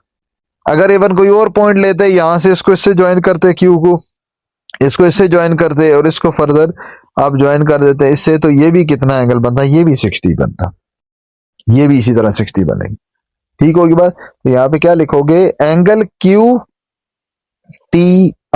कितना बनेगा, this implies that so for angle QTR अब हम क्या करेंगे, angle QTR will be equal to 60 degree. और ये कौन सा यूज किया, यूजिंग थ्योरम 10.8, बस उसकी स्टेटमेंट लिख लो। एंगल इन अ सेगमेंट क्या होता है 60 डिग्री, और ये 60 डिग्री आ रहा है, यहां से क्या पता चल रहा है, this implies that angle QTR is acute angle. ये कौन सा एंगल है, acute angle. Now question number 9 में क्या है, in the given figure P is the centre, P आपके पास आ गया जी सेंटर, ठीक है, BPD ये हमारे पास क्या आ गया 130 एंगल आ गया, BPD P पे एंगल आ गया। हमने ये दो चीजें फाइंड करनी, बल्कि तीन चीजें फाइंड करनी, BAD फाइंड करना है, मतलब ए वाला एंगल फाइंड करना है, सबसे पहले ये फाइंड करेंगे। फिर हमने फाइंड करना है BCD, मतलब ये वाला एंगल फाइंड करना है, और फिर हमने ABC और ADC, मतलब ये ऊपर वाला और नीचे वाला, इन दोनों के एंगल का क्या फाइंड करना है, सम फाइंड करना। ठीक है, सबसे पहले क्या करते हैं, for angle B A D, इसके लिए यूज होगा थ्योरम नंबर 10.7। जो सबसे पहला था वो थ्योरम यूज होगा, वो क्या था कि circum angle, central angle is the double of circum angle. क्या हमने पढ़ा था, circum angle, sorry central angle, central angle, central angle क्या होता था, double of, two times of circum angle, circum angle. ठीक है, अब ये कौन कौन से यूज होंगे, ये ऐसे यूज होंगे कि आपके पास पॉइंट लोगे एक बी और एक पॉइंट लोगे डी। बी और डी अगर लें, बी से और डी से दोनों से किस तरफ ले आए, सेंटर पे ले आए, सेंटर पे ले आए, तो ये हमारे पास क्या बन रहा है जी, इसका सेंट्रल एंगल।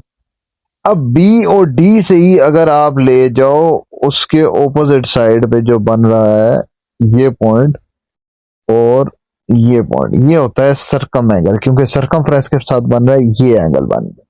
ठीक है, तो इस थ्योरम के मुताबिक, मतलब ये हमारे पास क्या है, ये है जी थ्योरम नंबर 10.7 है आई थिंक, ये हमारे पास थ्योरम था।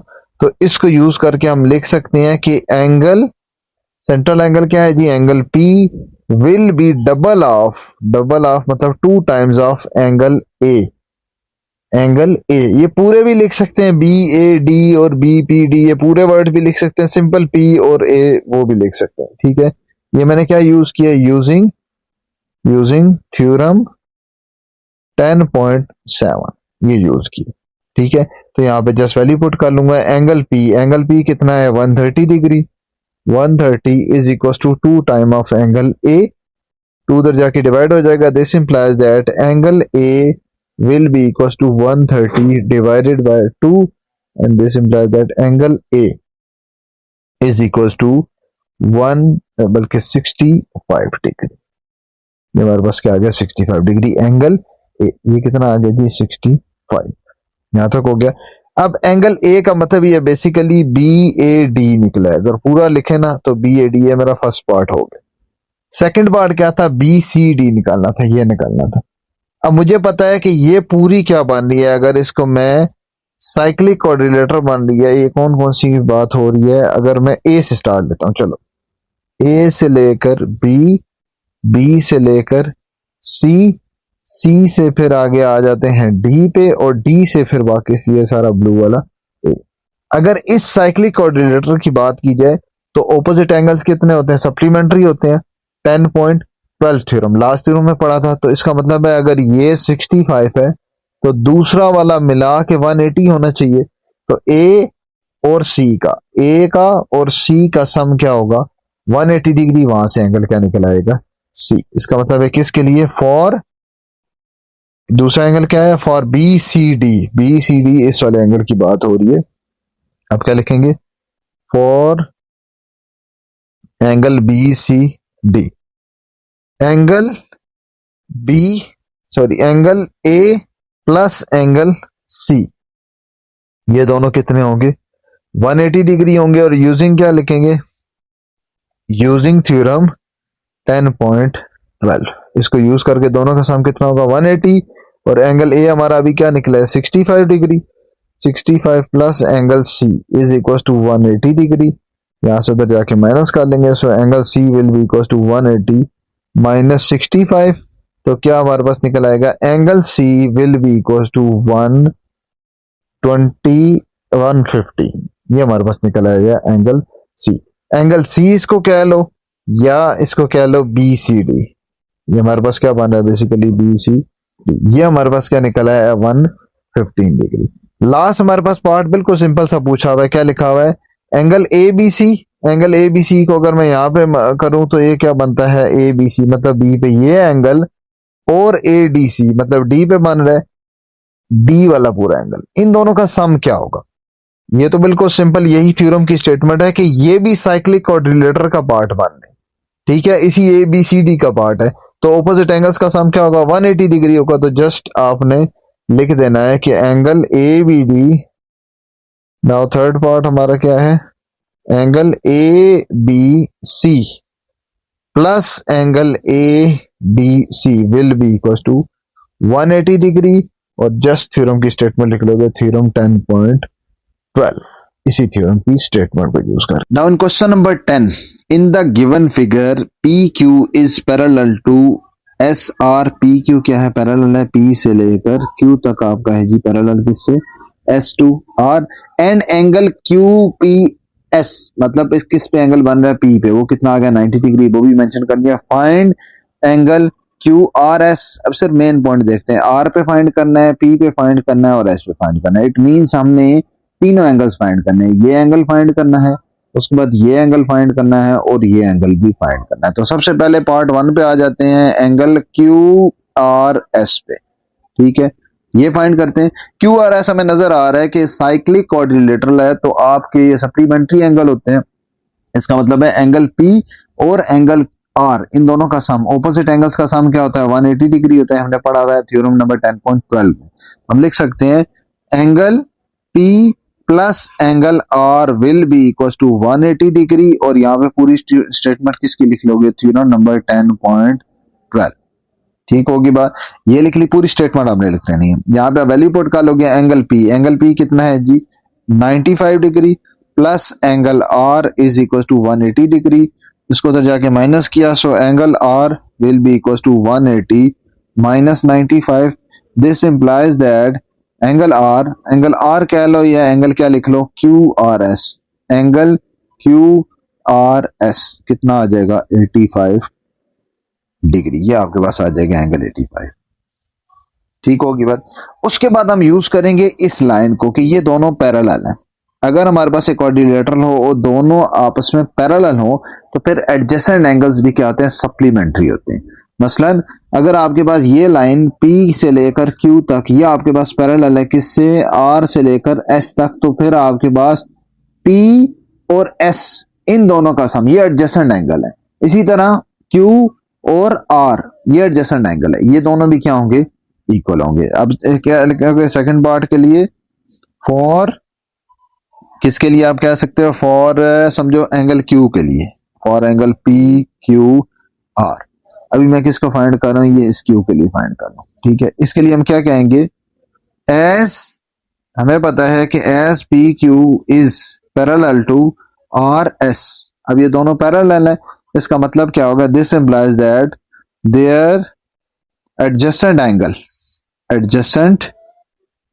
एंगल्स विल बी, वो क्या होंगे? सप्लीमेंट्री होंगे। वो क्या होंगे? सप्लीमेंट्री। एडजेसेंट एंगल सप्लीमेंट्री होंगे, इसका मतलब है सप्लीमेंट्री का मतलब यही है कि Q और R का सम फिर क्या होगा? 180 डिग्री होगा। This implies that angle Q plus angle R, ये एंगल R है, plus angle R will be equals to कितना होगा? 180 degree. This implies that angle R हमारा कितना निकला है? 85। पहले Q लिख देते हैं, बल्कि पहले Q लिखा हो, क्योंकि तो एंगल Q प्लस R कितना है जी? 85 इज इक्वल टू 180 डिग्री, जाके माइनस हो गया। This implies that angle Q is equal to, minus होने के बाद निकल आएगा 95 डिग्री। ये हमारे पास निकल आया जी एंगल Q। तो अगर ये हमारे पास 95 आ गया, फिर दोबारा वही कॉन्सेप्ट यूज कर लेंगे कि ऑपोजिट सप्लीमेंट्री होती है, ये एडजेसेंट से भी वो निकल आता है। R और S ये दोनों ऑपोजिट एंगल हैं और साइक्लिक कोऑर्डिनेटर के, तो इसका सप्लीमेंट्री होगा। तो अब लिखेंगे now for part 3 angle P R P S R कह लो, P S R, angle P S R। क्या हम लिख सकते हैं? Angle Q plus angle S will be equal to 180 degree, और ऑपोजिट एंगल है ना, Q ये है और S आपका ये है सामने, तो ये दोनों का 180 होगा। और थ्योरम कौन सा यूज होगा? थ्योरम 10.12 यूज होगा। दोबारा से वही कॉन्सेप्ट यहाँ पे हम पुट कर देंगे। Q कितना है जी? 95 degree plus angle S is equal to 180 degree. This implies that angle S is equals to 180 minus 95. This implies that angle S is equals to 85 degree. ये हमारे पास आ जाएगा एंगल। नो क्वेश्चन 11 में क्या है, in the joining figure angle A D C, मतलब D पे एंगल बनना है, मैंने बना दिया 120 डिग्री। फाइंड क्या करना है, एंगल बी ए सी, मतलब ए वाला फाइंड करना है। बी ए सी आपका बन रहा है बी से ए और ए से सी, इसका मतलब है ये फाइंड करना है। दूसरा क्या फाइंड करना है, C A D. C A D और गिवन उसमें क्या है कि ए डी और सी डी इक्वल है। सी ए डी का मतलब है सी से ए से डी, मतलब दूसरा आपने ये वाला भी फाइंड करना है। ये दो हमने फाइंड करने हैं, वन बाय वन फाइंड करते हैं। सबसे पहले पहला पार्ट ले लेते हैं, फॉर एंगल बी ए सी। किस एंगल के लिए, बी ए सी के लिए। अच्छा, अगर हम इसमें देखें तो इस ट्राइंगल की अगर बात करूं, मैं ट्राइंगल कौन सी डिस्कस कर रहा हूं, ए बी सी। ए से लेकर आप ले लो बी, बी से लेकर आप ले लो यहां तक सी, और सी से वापस ए को ज्वाइन कर लो। तो मैं इस ट्राइंगल की बात कर रहा हूं कि हमें कौन कौन सा डाटा गिवन है। देखो वन बाय वन करूंगा।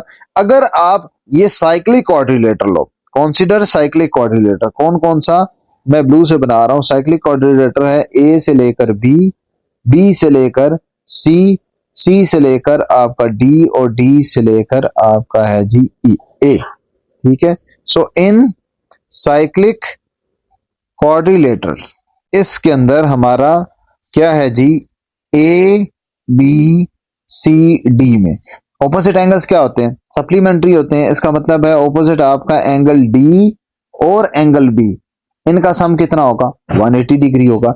मैं लिख सकता हूं कि angle D plus angle B दोनों का सम कितना होना चाहिए, 180 डिग्री होना चाहिए। ये कौन सी थ्योरम, कौन सा थ्योरम है, थ्योरम नंबर है 10.12।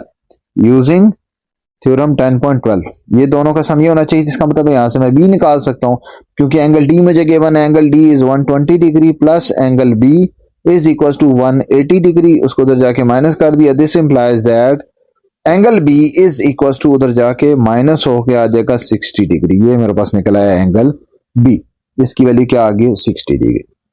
यहां तक क्लियर हो गया। अब मैं निकालता हूं इसकी वैल्यू, एंगल सी जो बन रहा है ये हमारा बन रहा है जी 90 डिग्री। ये हमारा 90 डिग्री बन रहा है।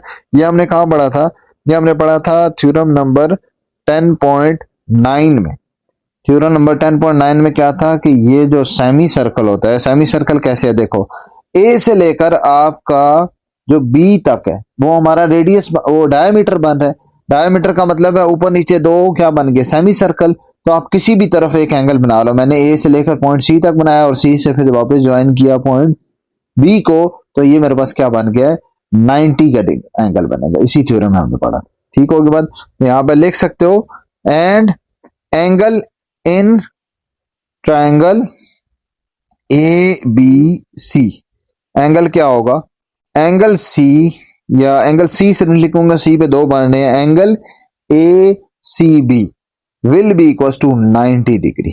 ये क्या होगा, 90 डिग्री होगा। और ये क्या यूज करेंगे, थ्योरम नंबर यूजिंग थ्योरम 10.9, ये यूज करके हम क्या कह सकते हैं, 90 डिग्री। इसका मतलब ये 90 आ गया, 60 आ गया, तो हम उससे क्या फाइंड कर लेंगे, ये एंगल ए। ठीक होगी बात। अब आप क्या लिखेंगे, as now in this triangle, इसी ट्राइंगल में, in this triangle A B C, तीनों का सम क्या होगा, 90 डिग्री होगा। पहले ए है, ए क्या है बेसिकली, ए है जी आपका बी ए सी। ए क्या है, बी ए सी कह लो या सी ए बी कह लो। Angle B A C plus दूसरा एंगल कौन सा है, एक 60 का आ गया, और तीसरा एंगल कौन सा आ गया जो सी पे, वो कितना आ गया, 90 का। तीनों का सम कितना होगा, 180 होगा। तीन एंगल आ गए ना ए बी सी ट्राइंगल के, तो तीनों का सम 180। यहां से क्या फाइंड कर लिया, angle B A C plus ये बन गया 150 इज इक्वल टू 180, उस तरफ जाके माइनस किया। दिस इंप्लाइज दैट 180 में से 150 निकालोगे तो angle B A C will be equal to 30 degree. ये मेरे पास निकल आएगा 30 डिग्री, तो इसकी वैल्यू हमारे पास आ जाएगी 30 डिग्री। ठीक होगी बात, यहां तक आ गया। अब ये चीज हमारी फाइंड होगी। अब रह गया ऊपर वाला पार्ट। ये इसके लिए क्या करेंगे, उन्होंने एक कंडीशन दी हुई है। कंडीशन जरा गौर से देखते हैं। कंडीशन क्या है कि ए सी, ए डी और सी डी दोनों इक्वल है। ए डी और सी डी मैं ब्लू से जरा शो करता हूं। ए डी क्या है, ए से लेकर डी तक, मतलब ये वाली लाइन जिसके ऊपर मैंने एक यूं ऐसे क्रॉस में लाइन बना दी, ये इक्वल है किसके, सी डी के इक्वल, सी डी के equal. A D equal to C D, यहां से ऊपर जो सी से लेकर ये है डी तक, मतलब ये दोनों साइड्स क्या है, इक्वल। ठीक है। अगर ए डी और सी डी दोनों इक्वल हैं तो इसका मतलब क्या होगा, इसका मतलब होगा कि इसके ऑपोजिट एंगल भी क्या होंगे, इक्वल होंगे। ए डी के ऑपोजिट क्या बन रहा है, ए डी के ऑपोजिट बन रहा है ये एंगल बी इक्वल होगा किस एंगल के, सी डी के ऑपोजिट। सी डी के ऑपोजिट बन रहा है ये एंगल जो कि हमने फाइंड भी करना है, ये दोनों भी क्या है, इक्वल हो। समझ आएगी बात। तो दोनों को हम क्या रख लेते हैं फिलहाल, इसको भी थीटा सपोज कर लो या अल्फा कुछ भी रख लो, इसको थीटा सपोज कर लो। ठीक है। तो यहां पे हम करेंगे क्या, हम ट्राइंगल लेंगे ए से लेकर क्या ले लेंगे सी, ये सारा ब्लू से जो ना रहा, ए से लेकर सी से लेकर आगे चले जाएंगे डी पे, डी से वापस आ जाएंगे ए पे। ये ट्राइंगल कंसीडर करेंगे और इस ट्राइंगल में तीनों एंगल्स का सम कितना होगा, 180 डिग्री होगा। एक एंगल है 120, एक एंगल है थीटा और ये भी हमारे पास है थीटा, दोनों क्योंकि सेम है तो दोनों का सम जब करेंगे तो वो क्या आ जाएगा, वहां से हम थीटा निकालें। ठीक है। ये थ्योरम है जिसका पहले भी हम काफी बार यूज कर सकते हैं कि दो साइड्स अगर इक्वल हो तो उनके ऑपोजिट एंगल्स भी इक्वल होते हैं। Equal sides have equal opposite angles. ठीक होगी बात। ये आपका इस क्लास में नहीं, ये पिछले प्रीवियस बुक्स में था लेकिन हमने कई जगहों पे इसको यूज किया है। तो मैं अब क्या लूंगा, ए सी डी ट्राइंगल लूंगा, ए सी डी ट्राइंगल लूंगा और उसमें सम ले लूंगा। Now in triangle A C D तीनों का सम क्या होगा, एंगल, तीन एंगल हमारे पास, एक है हमारे पास ये डी एंगल, ठीक है, एंगल डी प्लस दूसरा एंगल हमारे पास क्या है, theta plus theta is equals to क्या आ जाएगा, 180 डिग्री। इसमें थीटा मैंने क्या रखा हुआ है, थीटा किसके लिए एंगल है, थीटा दोनों के इक्वल है। एंगल डी ए सी भी है, मतलब ये वाला भी है, और डी सी ए भी है। डी एंगल डी ए सी और एंगल डी सी ए, ये दोनों के इक्वल है। ठीक है। यहां पे पुट करेंगे क्या आ जाएगा, ये हमारे पास है 120 degree plus theta 2 theta is equal to 180। उसको तो जाके माइनस कर दिया, this implies that 2 theta is equal to 180 minus 120, ये हमारे पास क्या निकला, 2 theta is equal to 60 degree. This implies that theta is equal to 30 degree. Theta हमारे पास क्या है, डी ए सी भी है और डी सी ए भी है। तो हमने क्या फाइंड करना था, हमने फाइंड करना था C D C A D C A D, C A D कह लो, डी सी ए कह लो, एक ये सी ए डी कह लो या डी ए सी कह लो, एक ही बात है। This implies that angle C A D is equal to कितना आ गया, 30 डिग्री। ठीक हो गया। नाउ क्वेश्चन नंबर 12 में क्या है, in the figure angle B A C कितना है, 65। यहाँ पे बना दिया, ए पे 65, फिर बी पे आपका 95 भी बन गया। ये सारी फिगर बनी है, हमने फाइंड क्या करना है, एंगल ई सी डी क्या बनता है, ई से लेकर सी पे आए, सी से डी पे जाए, मतलब आपके पास एंगल बन गया ये वाला। पहले ये फाइंड करना है। दूसरा एंगल क्या है, सी डी ए, मतलब सी से ऊपर जाना है डी तक, डी से फिर ई तक जाना है, तो एंगल डी पे बन जाएगा, मतलब दूसरा एंगल आपका ये वाला फाइंड करने के लिए। तीसरा क्या आ गया, एंगल सी ई डी, सी से ई से डी, तो ये आपका, इसका मतलब है ये जो ई सी डी बाहर वाली ट्राइंगल है, इसके तीनों एंगल फाइंड करने। ठीक होगी बात। तो सबसे पहले फाइंड करते हैं हम, इसी तरतीब से फाइंड करते हैं फॉर एंगल, ये पार्ट 1 पे आ जाते हैं, for angle E C D find कर लेते हैं, मतलब सी की बात हो रही है। अच्छा, अब अगर आप यहां पे लेते हो साइक्लिक क्वाड्रिलेटर लेते हो, तो इसका मतलब है ये साइक्लिक क्वाड्रिलेटर क्या है, ए से बी से लेकर सी से आ जाता है डी, और डी से फिर आपका आ जाता है ए। इसमें अगर आप लेते हो तो आपको पता है साइक्लिक क्वाड्रिलेटर में ऑपोजिट एंगल्स का सम कितना होता है, 90 डिग्री और 180 डिग्री। इसका मतलब है ए और सी, इस एंगल का सम, ये सी में इधर अंदर वाले की बात कर रहा हूं, इसका सम कितना होगा, 180 डिग्री होगी। इसी तरह नेक्स्ट पार्ट के लिए दूसरा यूज होगा, जब ये 180 डिग्री होगा, इस 65 की मदद से मेरा वैल्यू किसकी निकल आएगी, इसकी निकल आएगी। जब इसकी निकलेगी, ये पूरा एक स्ट्रेट लाइन पे बन रहा है, मतलब बी से लेकर सी तक आओ, सी से अगर आप आगे कंटिन्यू कर लो तो ये स्ट्रेट लाइन पे बन रहा है, तो बाहर वाला पुट करेंगे और अंदर वाला छोड़ देंगे, उनका सम हम क्या लिख लेंगे, 180, क्योंकि स्ट्रेट लाइन पे एंगल 180 बनता है, वहां से फिर उसकी वैल्यू निकल आएगी। सेम आइडिया आप सेकंड पार्ट के लिए करो। ठीक है। तो फर्स्ट पार्ट वाले कर लेते हैं कि क्या लेंगे, इन साइक्लिक कोऑर्डिनेटर, इन साइक्लिक कोऑर्डिनेटर क्या होगा, हमारे पास कौन सी बात है, क्वाड्रिलेटरल की बात हो रही है, ए बी सी डी।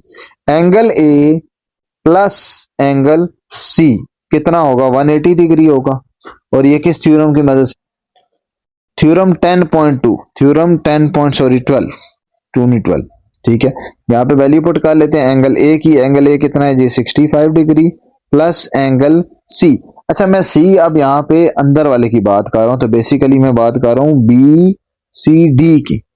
ठीक है, मैं किसकी बात कर रहा हूँ, बी सी डी की। यहाँ पे मैं इसको जरा क्लियर लिख देता हूँ, बी सी डी एंगल, क्योंकि सी पे दो बने इसलिए पूरा लिख देता हूँ। बी सी डी कितना आ गया, 180 डिग्री। इसको उधर जाके माइनस किया, क्या बन गया, this implies that angle B C D 180 में से 65 माइनस करोगे तो ये आपके पास आ जाएगा 115। ये मेरे पास क्या आ गया, 115। इसका मतलब है यहां पे मैं लिख सकता हूं ये कितना है जी, 115। ठीक होगी बात। अब हमारे पास बी सी ई, जो पूरी लाइन स्ट्रेट बन रही है बी से लेकर सी, सी से आगे चले जाओ, ये पूरा एंगल कितना बनेगा, 180 डिग्री। और इसमें दो एंगल को मिला के बनेगा, एक ये अंदर वाला जो ब्लू वाला बन रहा है और बाहर वाला जो रेड वाला बन रहा है, दोनों का सम करेंगे तो वो हमारा 180 होगा। वहां से फिर हम बाहर वाले की निकालें। ठीक है, यहाँ पे क्या लिख सकता हूं, नाउ एज बी सी ई, एंगल बी सी ई जो कि स्ट्रेट लाइन बन रही है, वो किस किस के सम के इक्वल है, बी से लेकर आप सी तक आओ, सी से ऊपर चले जाओ, मतलब angle B C D plus, इसी तरह दूसरा वाला निकाल लो। दूसरा वाला हमारा क्या है, ई से आप इधर आओ और ये यहां से ऊपर चले जाओ, मतलब ये बाहर वाले की बात हो रही है। एंगल ई सी डी, इन दोनों का सम कितना होगा, 180 डिग्री। ठीक है, angle on a straight line is equal to 180 degree, ये हमें पता है इसलिए ये हमने स्टेप लिखा। ठीक है, अब यहाँ पे बी सी डी हमने निकाला हुआ है, उसकी वैल्यू पुट कर लेंगे तो ये क्या है जी, 115 plus angle E C D जो कि हमने फाइंड करना था बेसिकली, जिसके लिए सारी वर्किंग वो थी, आ गया। उस तरफ जाके माइनस करोगे तो this implies that angle E C D is equal to 180 में से ये उधर जाके हो जाएगा माइनस, माइनस होने के बाद जो निकलेगा आंसर निकल आएगा 65 डिग्री। ये हमारे पास आ जाएगा फर्स्ट पार्ट। ठीक हो गया। नाउ सेम कॉन्सेप्ट हम यूज करेंगे एंगल डी फाइंड करने के लिए। पहले हम क्या लिखेंगे, बी की मदद से हम निकालेंगे ये वाला एंगल। ठीक है, जब ये वाला एंगल निकल आएगा फिर वही 180 वाला कॉन्सेप्ट लगा के, तो एग्जैक्टली कॉपी पेस्ट होगा सारा कॉन्सेप्ट हमारा। ठीक है, दूसरे के लिए तो यहाँ पे हम क्या लिखेंगे, इन यहाँ पे इसी ट्रायंगल में, इसी क्वाड्रिलेटर में, नाउ अगेन दोबारा से हम क्या लिखेंगे, एंगल बी प्लस, ये एंगल आ गया बी, उसमें उसका ऑपोजिट एंगल डी। डी पे दो बन रहे हैं तो मैं क्या लिख लेता हूं, ए से लेकर डी और डी से ले लेता हूं नीचे C. Angle A D C is equal to कितना होगा, 180 डिग्री होगा। वही थ्योरम 10.12 यूज करके, 10.12 यूजिंग थ्योरम 10.12। अच्छा यहां से मैं निकाल लेता हूं इसकी वैल्यू, बी हमारे पास कितना है, 95 degree. 95 plus angle A D C कितना आ गया, 180 डिग्री। तो जाके माइनस हो जाएगा। This implies that angle A D C, जब ये उधर जाके होगा माइनस 95, तो ये बन जाएगा 85 डिग्री। ये मेरे पास निकल आया है जी एंगल, इसकी वैल्यू 85। ठीक हो गया। अब दोबारा से वही ए से लेकर डी और डी से ऑनवर्ड आगे चले जाएं ई पे, तो ये स्ट्रेट लाइन बन रहा है। स्ट्रेट लाइन पे 180 होता है, अंदर वाला और बाहर वाला ऐड करके 180, उससे बाहर वाला निकल आएगा। अंदर वाला क्या बन रहा है, ए डी सी, और बाहर वाला क्या बन रहा है, ई डी सी। ठीक है, अब क्या लिखेंगे, now as angle A D E, angle A D E can be written as a angle A D C plus angle E D C, इन दोनों का सम लिखा जा सकता है और दोनों कितना होगा, 180 डिग्री। अब यहाँ पे ए डी सी की वैल्यू निकली हुई है, वो हमारे पास क्या है, 85 degree plus angle E D C जो हमने फाइंड करना था वो आ जाएगा। उस तरह जाके माइनस करेंगे तो ये हमारे पास क्या निकलेगा, this implies that angle E D C is equal to 180 में से माइनस कर देते हैं 85, so this implies that angle E D C कितना निकला है, 95 डिग्री। तो फिगर से इसका मतलब है मेरे पास वैल्यू किसकी आ गई, इसकी भी आ गई, कितनी है जी 95 आ गई। ठीक है, और इस वाले की कितनी निकली थी 65 निकली थी। यहां तक क्लियर हो गया। अब आप ट्राइंगल अगर लेते हो, ट्राइंगल कौन सी लेते हो, मैं यहां से वापस ब्लैक से बना देता हूं बाहर वाली ट्राइंगल ई, बल्कि सी, सी डी, मतलब सी से ऊपर चले जाओ डी पे, सी डी ई। अगर आप यही ट्राइंगल ले लेते हो तो इस ट्राइंगल में आपको पता है कि ये एंगल आपका निकला हुआ है 65, ठीक है, इसी तरह आपका ये एंगल निकला हुआ है 95, तो आप इजीली ये तीसरा एंगल निकाल सकते हो। ठीक है, तो आप क्या लेंगे, in triangle E C D, angle C plus angle D, मैं सिंपल सिंपल लिख देता हूं बाहर वाले, angle E, angle C plus angle D plus angle E, तीनों का सम 180 लिखोगे और वहां से आप किसकी वैल्यू फाइंड कर लेंगे, एंगल ई की। तो क्या ले लेंगे now, now for angle C E D, ये सारा किसके लिए हो रहा है, सीई डी के लिए हो रहा है, थर्ड पार्ट के लिए। ठीक है, angle E plus angle C plus किस ट्राइंगल में, यहां पे ट्राइंगल भी लिख देता हूं, in triangle E C D, angle E plus angle C plus angle D, तीनों का सम कितना होगा 180 डिग्री होगा। हमारे पास क्या क्या निकला हुआ, सी क्या निकला हुआ था, सी था 65, दूसरा था 95, सो एंगल ई प्लस सी था 65 प्लस 95 इज इक्वल टू 180, उस तरफ जाके माइनस हो जाएगा, this implies that angle E is equal to 180 minus 60, ये हमारे पास आ जाता है 160 इज इक्वल टू, या this implies that angle C E D is equal to 20 degree. C E D का मतलब है, ई बेसिकली क्या है, सीई डी था ना, तो जो क्वेश्चन में स्टेटमेंट थी मैंने वापस वो लिख दी। ठीक हो गया। 13 क्वेश्चन में क्या है, circular wall clock of radius 1 feet is hung by 3 feet long string. ठीक है, एक वॉल क्लॉक है, ये आपके पास आ गई है वॉल क्लॉक। ठीक है, इसका ऊपर एक नेल है, यहाँ पे समझो एक कील है पॉइंट पी पे। ठीक है, यहाँ पे क्या है, नेल इधर से बांधा हुआ है, और ये दो स्ट्रिंग है, ये भी आपका स्ट्रिंग है, ये भी क्या है स्ट्रिंग है, और ये भी क्या है स्ट्रिंग है। ठीक है, इससे बांधा हुआ है। और अब क्या है कि आपका जो क्लॉक का जो रेडियस है वो कितना है 1 फीट, ये गिवन है, और जिस धागे से बांधा हुआ है उसकी लेंथ भी 4 फीट दी हुई है, भी मैंने लिख दिया। अब फाइंड क्या करना है, distance between centre of clock and nail, centre of clock कहां पे है आपका ओ पे, और नेल आपका कहां पे था पॉइंट पी पे। इसका मतलब ये जो मैंने रेड से स्ट्रेट लाइन बनाई है, एक तो हमने फाइंड करना है ये सारा डिस्टेंस। ठीक है, ये फाइंड करना है। दूसरा क्या फाइंड करना है, दूसरा फाइंड करना है जी how far above the clock is the nail, कि आपकी जो पूरी क्लॉक बनी हुई है उससे नेल कितना एक ऊपर है। मतलब आप कह सकते हो कि ये क्लॉक का टॉप से लेकर आपने यहां तक का गैप ये बताना है, ये दूसरा पार्ट है। ठीक है, एक हमने ये पूरा बताना है और दूसरा सिर्फ क्लॉक के ऊपर वाला पोर्शन। ठीक है, तो वन बाय वन करते हैं। सबसे पहले हमें पता है कि ये जो आपका पॉइंट पी से लेकर आपका ए या बी किसी भी एक साइड पे ले लो, फॉर एग्जांपल मैं ए ले लेता हूं, ये एक तरह का क्या बन रहा है, टेंजेंट बन रहा है। ये जो बन रहा है पी से लेकर आपका ए तक, ये आपका बन रहा है ऑलमोस्ट टेंजेंट, और ये आपका बन रहा है यहां से यहां तक रेडियस। टेंजेंट और रेडियस आपस में क्या बनाते हैं 90 डिग्री, क्या बनाते हैं 90 डिग्री, यहां तक पता है हमें। ठीक है, थ्योरम भी पढ़ा हुआ है। अगर ये 90 बनाते हैं तो ये आपके पास ओ ए पी, ये कौन सी बनेगी, राइट एंगल ट्रायंगल बनेगी। ठीक है, पहले पार्ट के लिए हम क्या करेंगे, फ्रॉम फिगर, फिगर से हमें क्या पता चल रहा है, O triangle O A P is right angle triangle, right angle triangle, ये राइट एंगल ट्राइंगल होगी, तो इसका मतलब है हम इसमें क्या लगा सकते हैं, पाइथागोरस थ्योरम लगा सकते हैं। पाइथागोरस थ्योरम लगाएंगे, पाइथागोरस थ्योरम में हमें पता है 90 के ऑपोजिट क्या होता है, परपेंडिकुलर होता है। इसका मतलब आपने परपेंडिकुलर ही फाइंड करना है, क्योंकि ये 90 के ऑपोजिट क्या बन रहा है ओपी, ये हमने फाइंड करना है। ठीक है, एक हमने क्या फाइंड करना है, इसका मतलब है ओपी फाइंड करना है।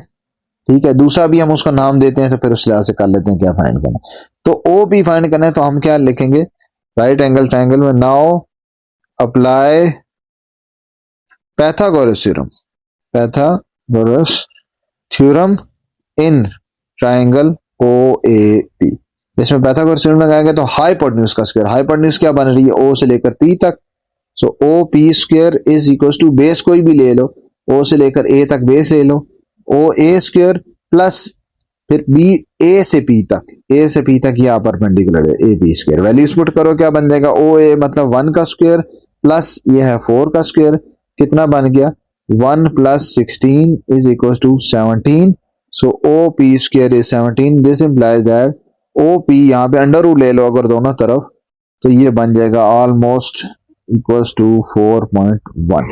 ये आपके पास आ गया आंसर इसका 4.1। ठीक होगी बात। उसके बाद अब आपके पास क्या करोगे, यहां तक आ गया, अब आपने ऊपर वाला डिस्टेंस फाइंड करना है। ऊपर वाले की मैं अपनी आसानी के लिए काम कर देता हूं, ओ ए बी पी तक आ गया, ठीक है। इस पॉइंट को मैं नाम देता हूं पॉइंट सी का, इस पॉइंट को क्या नाम देता हूं पॉइंट सी का, ये इस वाले पॉइंट को जहां तक क्लॉक का टॉप है।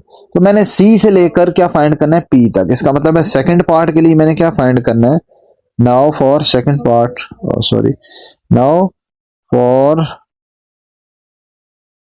सेकंड पार्ट, पार्ट 2 हमने क्या फाइंड करना है, फिगर से हमें क्या पता चल रहा है, सी से लेकर फाइंड करना है पी तक, सी पी हमने क्या करना है फाइंड करना है।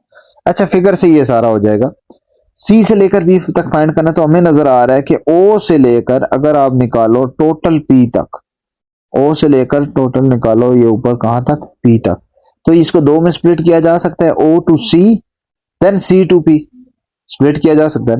तो ओ टू सी हमारा कितना है, ओ से लेकर सी तक हमारा ये डिस्टेंस, तो उसका रेडियस बन रहा है, ये तो 1 फीट है। अगर ये 1 फीट है और टोटल हमने अभी फाइंड किया है ओ से लेकर पी तक 4.1 है, तो आप उस 4.1 में से अंदर वाला 1 निकाल दोगे तो आपके पास ये डिस्टेंस आ जाएगा। ठीक है, तो यहां पे मैं स्टेटमेंट क्या लिखूंगा, ओ टू पी, उसको दो के सम की फॉर्म में लिखूंगा, O to C then C to P. ठीक है, क्या लिखूंगा, फ्रॉम फिगर, फिगर से हम क्या लिख सकते हैं, O to P can be written as O to C plus C to P. ठीक है, सी टू पी हमने फाइंड करना है, बाकी सारी वैल्यूज पुट कर लेते हैं। O to P, O to P हमारा ऊपर निकला हुआ है कितना है 4.1 is equal to O to C, वो हमारा कितना है 1 is equal to C P. यहाँ पे क्या लिखोगे, ओ सी क्या बन रहा है, रेडियस बन रहा था और रेडियस कितना था 1 फीट। यहाँ पे वैल्यू पुट करोगे, दिस इंप्लाइज दैट ये उधर जाके क्या हो जाएगा माइनस हो जाएगा, CP is equals to 4.1 minus 1. This implies that CP is equals to 3.1. ये हमारे पास निकलेगा पार्ट। Now last question है part 14. A wooden wheel moving in a ground is 99 centimeter away from a point A. एक wooden wheel बना हुआ है और एक पॉइंट बना हुआ है ए से वो कितना दूर है 99 मीटर, तो ये 99 मीटर का आ गया डिस्टेंस। ठीक होगी बात, ये आ गया। उसके बाद और क्या है जी हमारे पास, ये वुडन व्हील का डिस्टेंस आ गया। उसके बाद क्या है, आप find diameter of a wheel. पहली बार डायमीटर फाइंड करना है तो मैंने एक पूरा डायमीटर रेड से ड्रॉ कर दिया और ये मैंने क्या करना है फाइंड। ठीक है, अब उसके बाद हमारे पास आ जाता है डायमीटर ऑफ अ व्हील। इस इनको हम नाम भी दे देते हैं, ए बी तो नाम दे दिया, इसको नाम दे देते हैं ओ का। ठीक है, इसको नाम दे देते हैं पॉइंट सी का। तो बेसिकली डायमीटर फाइंड करना है तो हमने समझो फाइंड करना है बी से लेकर सी तक। ये हमारा क्या है, इसका डायमीटर है। ये क्या है डायमीटर, ताकि आसानी हो जाए डायमीटर फाइंड करना है। ठीक है, of a wheel at distance if the distance between centre of wheel and a point A is 101। Centre of wheel आपका कहां पे बन रहा है, ओ से लेकर ए पॉइंट तक का डिस्टेंस भी दे दिया, कितना है 101 सेंटीमीटर। ठीक होगी बात, एक ये फाइंड करना है। दूसरा क्या फाइंड करना है, how much distance does the wheel cover in 1 round. एक राउंड का मतलब क्या होता है, पूरा चक्कर कवर करने में कितना डिस्टेंस लगता है। पूरे चक्कर का मतलब होता है सरकमफेरेंस। सरकमफेरेंस का क्या फार्मूला होता है 2πr। इसका मतलब है ये भी फाइंड करना है। तो आपका जब पहला फाइंड हो जाएगा दूसरा भी इजीली फाइंड हो जाएगा। क्यों, जब डायमीटर आ जाएगा डायमीटर से रेडियस पता चल जाएगा, रेडियस यहां पे पुट करेंगे तो आपका पूरा सरकमफेरेंस मतलब एक राउंड का डिस्टेंस भी निकल आएगा। ठीक है, तो पहले मैं डायमीटर की तरफ चलता हूं। तो यहां पे अगर आप देखो तो आपका डायमीटर तो ठीक है बी टू सी है, डायमीटर से पहले उसका रेडियस निकलेगा। यहाँ पे आपका देखो ओ से लेकर बी तक क्या बन रहा है, इसका रेडियस बन रहा है ओ से लेकर बी तक, और ये बी से लेकर तक इसका टेंजेंट बन रहा है। तो इसका मतलब ये आपका एक तरह का क्या बन गया 90 डिग्री। 90 डिग्री अगर आ गया तो मैं इसका मतलब है इसी में now as triangle O A B is right angle triangle, ये क्या बन रही है, राइट एंगल ट्राइंगल बन रही है ओ ए बी, ठीक है। इसको अगर मैं यहाँ पे ड्रा कर देता हूँ ब्लू से, ओ से लेकर ये बनता है ए से लेकर आपका बन गया बी, और बी से वापस इसको इससे ज्वाइन करो, ये एक राइट एंगल ट्राइंगल बन रही है।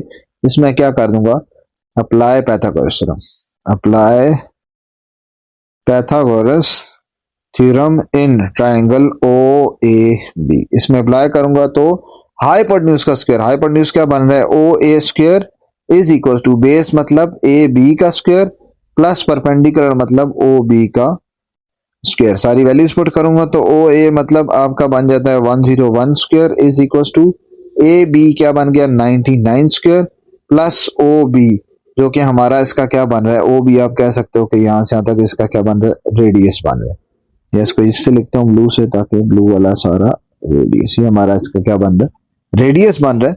तो इसको मैं यहाँ पे रिप्लेस भी कर सकता हूँ, क्या बन जाएगा, रेडियस का स्क्वायर। इसकी वैल्यू निकालूंगा तो ये बन जाता है 10201 is equals to 9801 plus radius का square. This implies that radius square minus करोगे उस तरफ जाके इसको माइनस कर दोगे, क्या बनेगा 10201 माइनस 809801 माइनस किया तो ये बनता है R square is equal to 400।